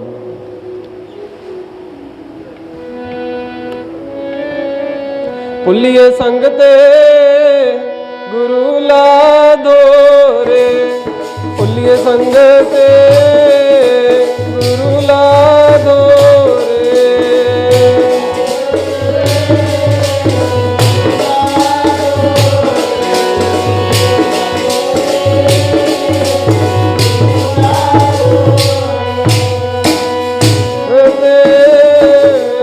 गुरु लादो रे, भुलिए संगते गुरु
ਸਾਧ ਸੰਗਤ ਲੋਕਾਂ ਦਾ ਤਾਂ ਤਮਾਸ਼ਾ ਬਣ ਗਿਆ, ਇਕੱਠੇ ਹੋ ਗਏ। ਇੱਕ ਤਾਂ ਵੈਸੇ ਹੀ ਮੱਖਣ ਸ਼ਾਹ ਨੇ ਆਪਣਾ ਮੂੰਹ ਕਾਲਾ ਕੀਤਾ ਹੈ, ਪੱਲੂ ਫੇਰ ਰਿਹਾ ਹੈ, ਉੱਚੀ ਉੱਚੀ ਕਹਿ ਰਿਹਾ ਗੁਰੂ ਲਾਦੋ ਰੇ, ਗੁਰੂ ਲਾਦੋ ਰੇ। 22 ਤੰਬੂ ਪਹਿਲਾਂ ਹੀ ਲੱਗੇ ਨੇ। ਉਹ ਕਹਿੰਦੇ ਵੀ ਦੇਖੀਏ ਕਿ 23ਵਾਂ ਕੌਣ ਪ੍ਰਗਟ ਹੋ ਗਿਆ। ਉਸ ਭੋਰੇ ਦੇ ਇਰਦ ਗਿਰਦ ਬਹੁਤ ਭੀੜ ਜੁੱਟ ਗਈ ਅਤੇ ਸਾਧ ਸੰਗਤ ਮੱਖਣ ਸ਼ਾਹ ਅਟਾਰੀ ਤੋਂ ਹੇਠ ਉਤਰਿਆ। ਦੁਬਾਰਾ ਸਾਹਿਬ ਗੁਰੂ ਤੇਗ ਬਹਾਦਰ ਜੀ ਮਹਾਰਾਜ ਦੇ ਚਰਨਾਂ ਵਿੱਚ ਗਿਆ। ਸੰਗਤਾਂ ਤਰਾਹ ਤਰਾਹ ਕਰ ਰਹੀਆਂ ਨੇ, ਤੁਸੀਂ ਇੱਥੇ ਭੋਰੇ ਵਿੱਚ ਛੁਪੇ ਬੈਠੇ ਹੋ ਕਿ ਸੰਗਤਾਂ ਦੀ ਬਾਂਹ ਕੌਣ ਪਕੜੇਗਾ। ਗੁਰੂ ਤੇਗ ਬਹਾਦਰ ਜੀ ਮਹਾਰਾਜ ਕਹਿਣ ਲੱਗੇ ਕਿ ਮੱਖਣ ਸ਼ਾਹ ਤੂੰ ਦੱਸ, ਤੂੰ ਆਪਣੀ ਹਾਲ ਕੀ ਬਣਾਇਆ ਹੋਇਆ ਵਾ। ਮਹਾਰਾਜ ਆਪ ਦਾ ਹੀ ਬਚਨ ਹੈ ਨਾ ਕਿ ਜਿਹੜਾ ਕਿ ਸਾਨੂੰ ਪ੍ਰਗਟ ਕਰੇਗਾ ਉਸ ਦਾ ਮੂੰਹ ਕਾਲਾ ਹੋਊਗਾ। ਆਪ ਜੀ ਦੇ ਬਚਨ ਅਨੁਸਾਰ ਮੈਂ ਆਪ ਹੀ ਆਪਣਾ ਮੂੰਹ ਕਾਲਾ ਕਰ ਲਿਆ। ਮੈਨੂੰ ਆਪਣੇ ਮੂੰਹ ਕਾਲੇ ਹੋਣ ਦੀ ਕੋਈ ਪਰਵਾਹ ਨਹੀਂ, ਪਰ ਜਿਹੜੀ ਸੰਗਤਾਂ ਨੇ ਗੁਰੂ ਦੀ ਅਸਲੀ ਗੁਰੂ ਦੀ ਲੋੜ ਆ ਉਹ ਉਹਨਾਂ ਨੂੰ ਪ੍ਰਾਪਤ ਨਹੀਂ ਹੋ ਰਿਹਾ। ਜਿਹੜੀ ਤੜਪ ਰਹੀਆਂ ਨੇ ਸੰਗਤਾਂ, ਸਿੱਖ ਸੰਗਤ ਤੜਪ ਰਹੀ ਹੈ, ਉਹ ਮੇਰੇ ਤੋਂ ਬਰਦਾਸ਼ਤ ਨਹੀਂ ਹੁੰਦਾ। ਇਸ ਕਰਕੇ ਤੁਸੀਂ ਆਓ, ਸੰਗਤਾਂ ਨੂੰ ਦਰਸ਼ਨ ਦੇਵੋ। ਮਹਾਰਾਜ ਦੇ ਅੱਖਾਂ ਦੇ ਵਿੱਚ ਵਿਰਾਗ ਦਾ ਜਲ ਆ ਗਿਆ। ਕਹਿੰਦੇ ਕਿ ਤੂੰ ਵੈਸੇ ਹੀ ਕਹਿ ਦਿੰਦਾ ਨਾ, ਮੈਂ ਤਾਂ ਵੀ ਆ ਜਾਣਾ ਸੀਗਾ ਸਿੱਖ ਦਾ ਇੰਨਾ ਪਿਆਰ ਦੇਖ ਕੇ। ਤੇ ਆਓ ਸਾਧ ਸੰਗਤ ਦੇ ਪ੍ਰਸੰਗ ਬੜਾ ਲੰਮਾ ਹੈ, ਜਿੰਨਾ ਮਰਜ਼ੀ ਕਰੀ ਜਾਈਏ ਲੰਬਾ। ਤੇ ਇਉਂ ਮੱਖਣ ਸ਼ਾਹ ਨੇ ਸਾਹਿਬ ਗੁਰੂ ਤੇਗ ਬਹਾਦਰ ਜੀ ਮਹਾਰਾਜ ਜੀ ਨੂੰ ਭੋਰੇ ਚੋਂ ਬਾਹਰ ਲਿਆਂਦਾ ਤੇ ਆਪ ਗੁਰਗੱਦੀ ਦੇ ਉੱਪਰ ਬੈਠੇ। ਗੁਰੂ ਤੇਗ ਬਹਾਦਰ ਸਿਮਰਿਆ ਕਰਨੌਨੇ ਦਾ ਆਵੇ ਧਾਏ ਸਭ ਥਾਈ ਹੋਏ ਸਹਾਏ। ਦੋਨੋਂ ਜਹਾਨੀ ਦੇ ਮਦਦਗਾਰ ਹੋਣ ਵਾਲੇ ਕਿ ਸਤਿਗੁਰੂ ਜੀ ਜਿੱਥੇ ਵੀ ਕੋਈ ਵੀ ਸਤਿਗੁਰੂ ਜੀ ਨੂੰ ਪ੍ਰੇਮ ਨਾਲ ਯਾਦ ਕਰਦਾ ਹੈ ਤਾਂ ਉਹਨਾਂ ਨੂੰ ਜ਼ਰੂਰ ਮਹਾਰਾਜ ਦਰਸ਼ਨ ਦਿੰਦੇ ਨੇ। ਕਿਵੇਂ ਦਿੰਦੇ ਨੇ? ਉਸ ਗਿਆਨ ਦੇ ਰੂਪ ਦੇ ਵਿੱਚ।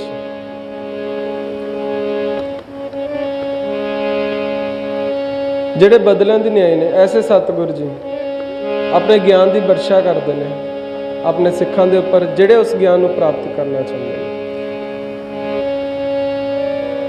ਆਉਣ ਵਾਲੇ ਦਿਨਾਂ ਦੇ ਵਿੱਚ ਉਹਨਾਂ ਦਾ ਗੁਰਗੱਦੀ ਦਿਵਸ ਆ ਰਿਹਾ, ਇਸ ਕਰਕੇ ਆਪਾਂ ਉਹਨਾਂ ਦੇ ਵਿਚਾਰ ਥੋੜ੍ਹੀ ਬਹੁਤ ਵਿਚਾਰ ਕੀਤੀ ਹੈ।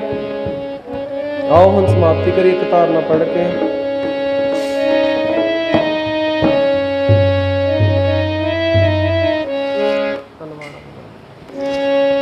ਗੁਰੂ ਤੇਗ ਬਹਾਦਰ ਸਿਮਰਿਐ, ਤੇਗ ਬਹਾਦਰ ਸਿਮਰਿਐ।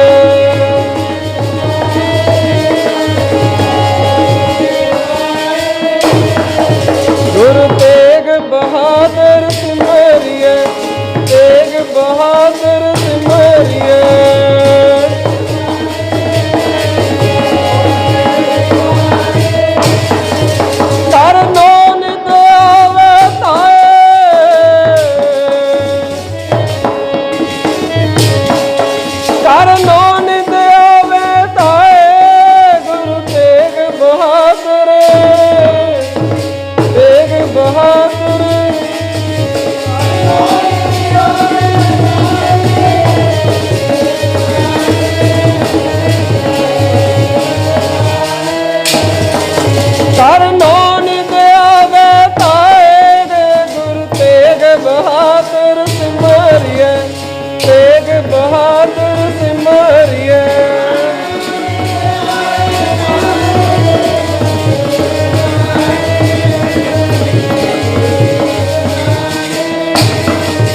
ਸਭ ਥਾਈ ਹੋਏ ਸਹਾਏ, ਸਭ ਥਾਈ ਹੋਏ, ਥਾਈ ਹੋਏ ਸਹਾਏ। ਗੁਰੂ ਤੇਗ ਬਹਾਦਰ, ਗੁਰੂ ਤੇਗ ਬਹਾਦਰ ਸਿਮਰਿਐ।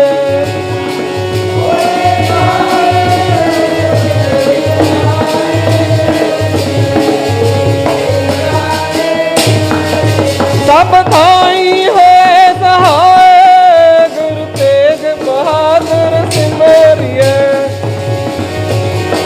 ਸਿਮਰਿਐ। ਸਭ ਥਾਈ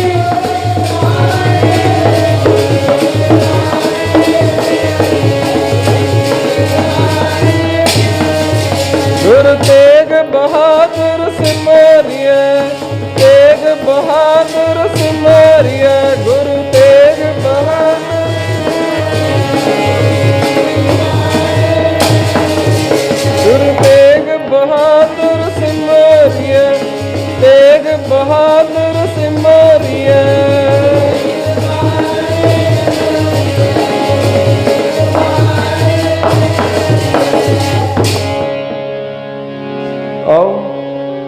ਸਾਰੇ ਗੱਜ ਵੱਜ ਕੇ ਆਨੰਦ ਸਾਹਿਬ ਵਿੱਚ ਹਾਜ਼ਰੀ ਭਰਿਓ।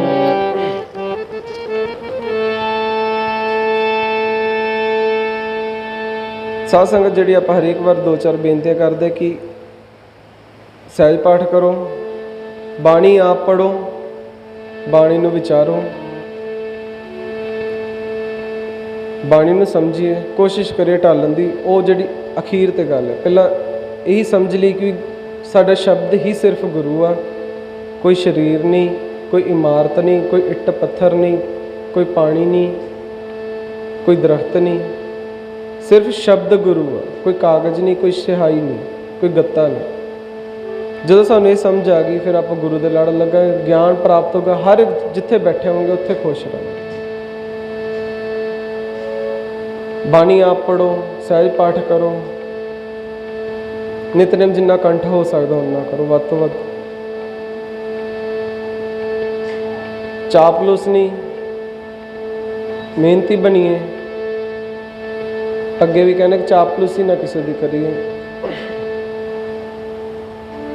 ਆਪਣੀ ਜ਼ਿੰਮੇਵਾਰੀ ਪੂਰੀਆਂ ਕਰਾਂਗੇ ਤਾਂ ਕਿਸੇ ਚਾਪਲੂਸੀ ਕਰਨ ਦੀ ਜ਼ਰੂਰਤ ਨਹੀਂ ਪਊਗੀ। ਚਾਪਲੂਸੀ ਹਮੇਸ਼ਾ ਉਹੀ ਕਰਦੇ ਨੇ, ਆਗਿਆਕਾਰੀ ਹਮੇਸ਼ਾ ਉਹੀ ਹੁੰਦੇ ਨੇ ਜਿਹੜੇ ਆਪਣੀ ਮਿਹਨਤ ਨਹੀਂ ਕਰਦੇ, ਆਪਣੀ ਜ਼ਿੰਮੇਵਾਰੀ ਨੂੰ ਪੂਰਾ ਨਹੀਂ ਕਰਦੇ। ਜਿੰਨੀ ਕੋਸ਼ਿਸ਼ ਹੋ ਸਕਦੀ ਹੈ, ਜਿੰਨੀ ਸਮਝ ਆਉਂਦੀ ਹੈ, ਉਨੀ ਸਮਝ ਅਨੁਸਾਰ ਆਪਣੀ ਮਿਹਨਤ ਪੂਰੀ ਕਰੋ। ਲਿਟਰੇਚਰ ਵੱਧ ਤੋਂ ਵੱਧ ਪੜ੍ਹੋ। ਲਿਟਰੇਚਰ ਤੋਂ ਦੂਰ ਹੁੰਦੇ ਜਾ ਰਹੇ, ਇਤਿਹਾਸ ਤੋਂ ਦੂਰ ਹੁੰਦੇ ਜਾ ਰਹੇ। ਜਿੰਨਾ ਕੋਸ਼ਿਸ਼ ਕਰਾਂਗੇ ਵੱਧ ਤੋਂ ਵੱਧ ਲਿਟਰੇਚਰ ਪੜ੍ਹਨ ਦੀ, ਓਨਾ ਹੀ ਆਪਣੇ ਲਈ ਫਾਇਦੇਮੰਦ ਹੋਊਗਾ। ਫੋਨਾਂ ਦੇ ਵਿੱਚ ਠੀਕ ਹੈ, ਜੋ ਅੱਜ ਕੱਲ੍ਹ ਚੱਲਦਾ ਸੋਸ਼ਲ ਮੀਡੀਆ ਦੇ ਨਾਲ ਸਾਰੇ ਜੁੜੇ ਨੇ, ਜੁੜਨਾ ਵੀ ਚਾਹੀਦਾ ਵਾ, ਪਰ ਆਪਾਂ ਨੂੰ ਵੱਧ ਤੋਂ ਵੱਧ ਲਿਟਰੇਚਰ ਪੜ੍ਹਨਾ ਚਾਹੀਦਾ ਤਾਂ ਜੋ ਕਿ ਆਪਣੀ ਸੁੱਧ ਬੁੱਧ ਜਿਹੜੀ ਆ ਉਹ ਉਤਸ਼ਾਹਿਤ ਹੋਵੇ, ਵਧੇ, ਆਪਣੀ ਵੱਧ ਤੋਂ ਵੱਧ ਵਧੇ, ਗਿਆਨ ਵਧੇ, ਚੰਗਾ ਗਿਆਨ ਆਪਾਂ ਨੂੰ ਮਿਲੇ। ਸੋ ਆਓ ਸਾਰੇ ਆਨੰਦ ਸਾਹਿਬ ਵਿੱਚ ਹਾਜ਼ਰੀ ਭਰਿਓ। ਰਾਮ ਕਲੀ ਮਹੱਲਾ ਤੀਜਾ। ਆਨੰਦ ਏਕ ਓੰਕਾਰ ਸਤਿਗੁਰ ਪ੍ਰਸਾਦ। ਆਨੰਦ ਪਿਆ ਮੇਰੀ ਮਾਏ, ਸਤਿਗੁਰੂ ਮੈਂ ਪਾਇਆ, ਸਤਿਗੁਰ ਤਾ ਪਾਇਆ ਸਹਿਜ। ਰਾਗ ਰਤਨ ਪਰਵਾਰ ਭਰਿਆ, ਸ਼ਬਦ ਗਾਵਣ ਆਈਆਂ, ਸਭ ਦੂਤ ਗਾਵੋ ਹਰੀ ਕੇਰਾ। ਕਹਿ ਨਾਨਕ ਆਨੰਦ ਹੋਆ, ਸਤਿਗੁਰੂ ਮੈਂ ਪਾਇਆ।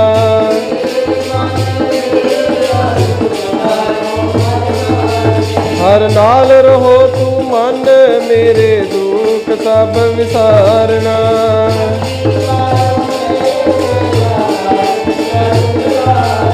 ਸਭਨਾ ਗਲਾ ਸਮਰੱਥ ਸੁਆਮੀ, ਸੋ ਕਿਉ ਮਨ ਹੋ ਵਿਸਾਰੇ।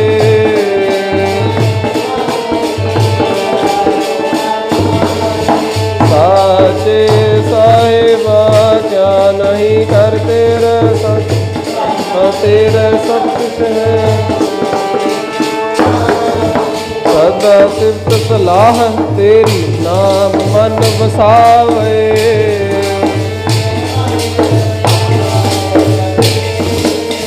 ਕਹੇ ਨਾਨਕ ਸੱਚੇ ਸਾਹਿਬ ਕਿਆ ਨਹੀਂ ਕਰ ਤੇਰਾ ਸਾਚਾ। ਨਾਮ ਮੇਰਾ ਆਧਾਰੋ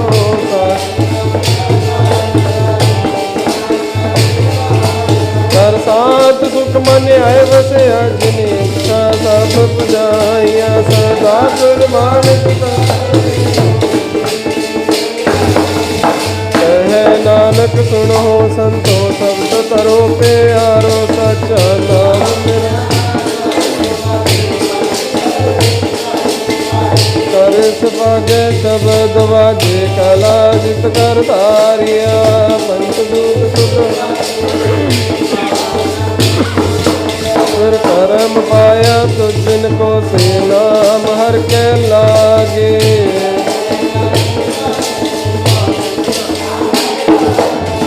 ਅਨੰਦ ਸੁਨੋ ਵਡ ਭਾਗਿਓ, ਸਗਲ ਮਨੋਰਥ ਪੂਰੇ।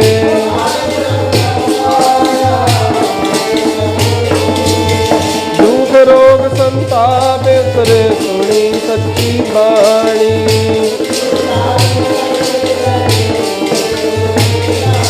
ਸੁਣਤੇ ਪੁਨੀਤ ਕਹਤੇ, ਪਵਿੱਤ ਸਤਿਗੁਰ ਰਹਾ ਭਰਪੂਰ।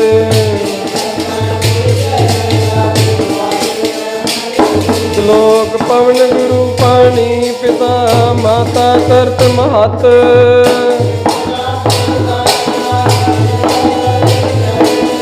चंगेया बुराइया वाचे धर्म दूर।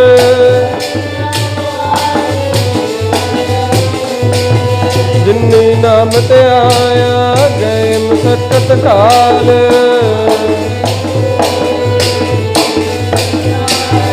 वाहिगुरु जी का खालसा वाहिगुरु जी की फतेह फतेह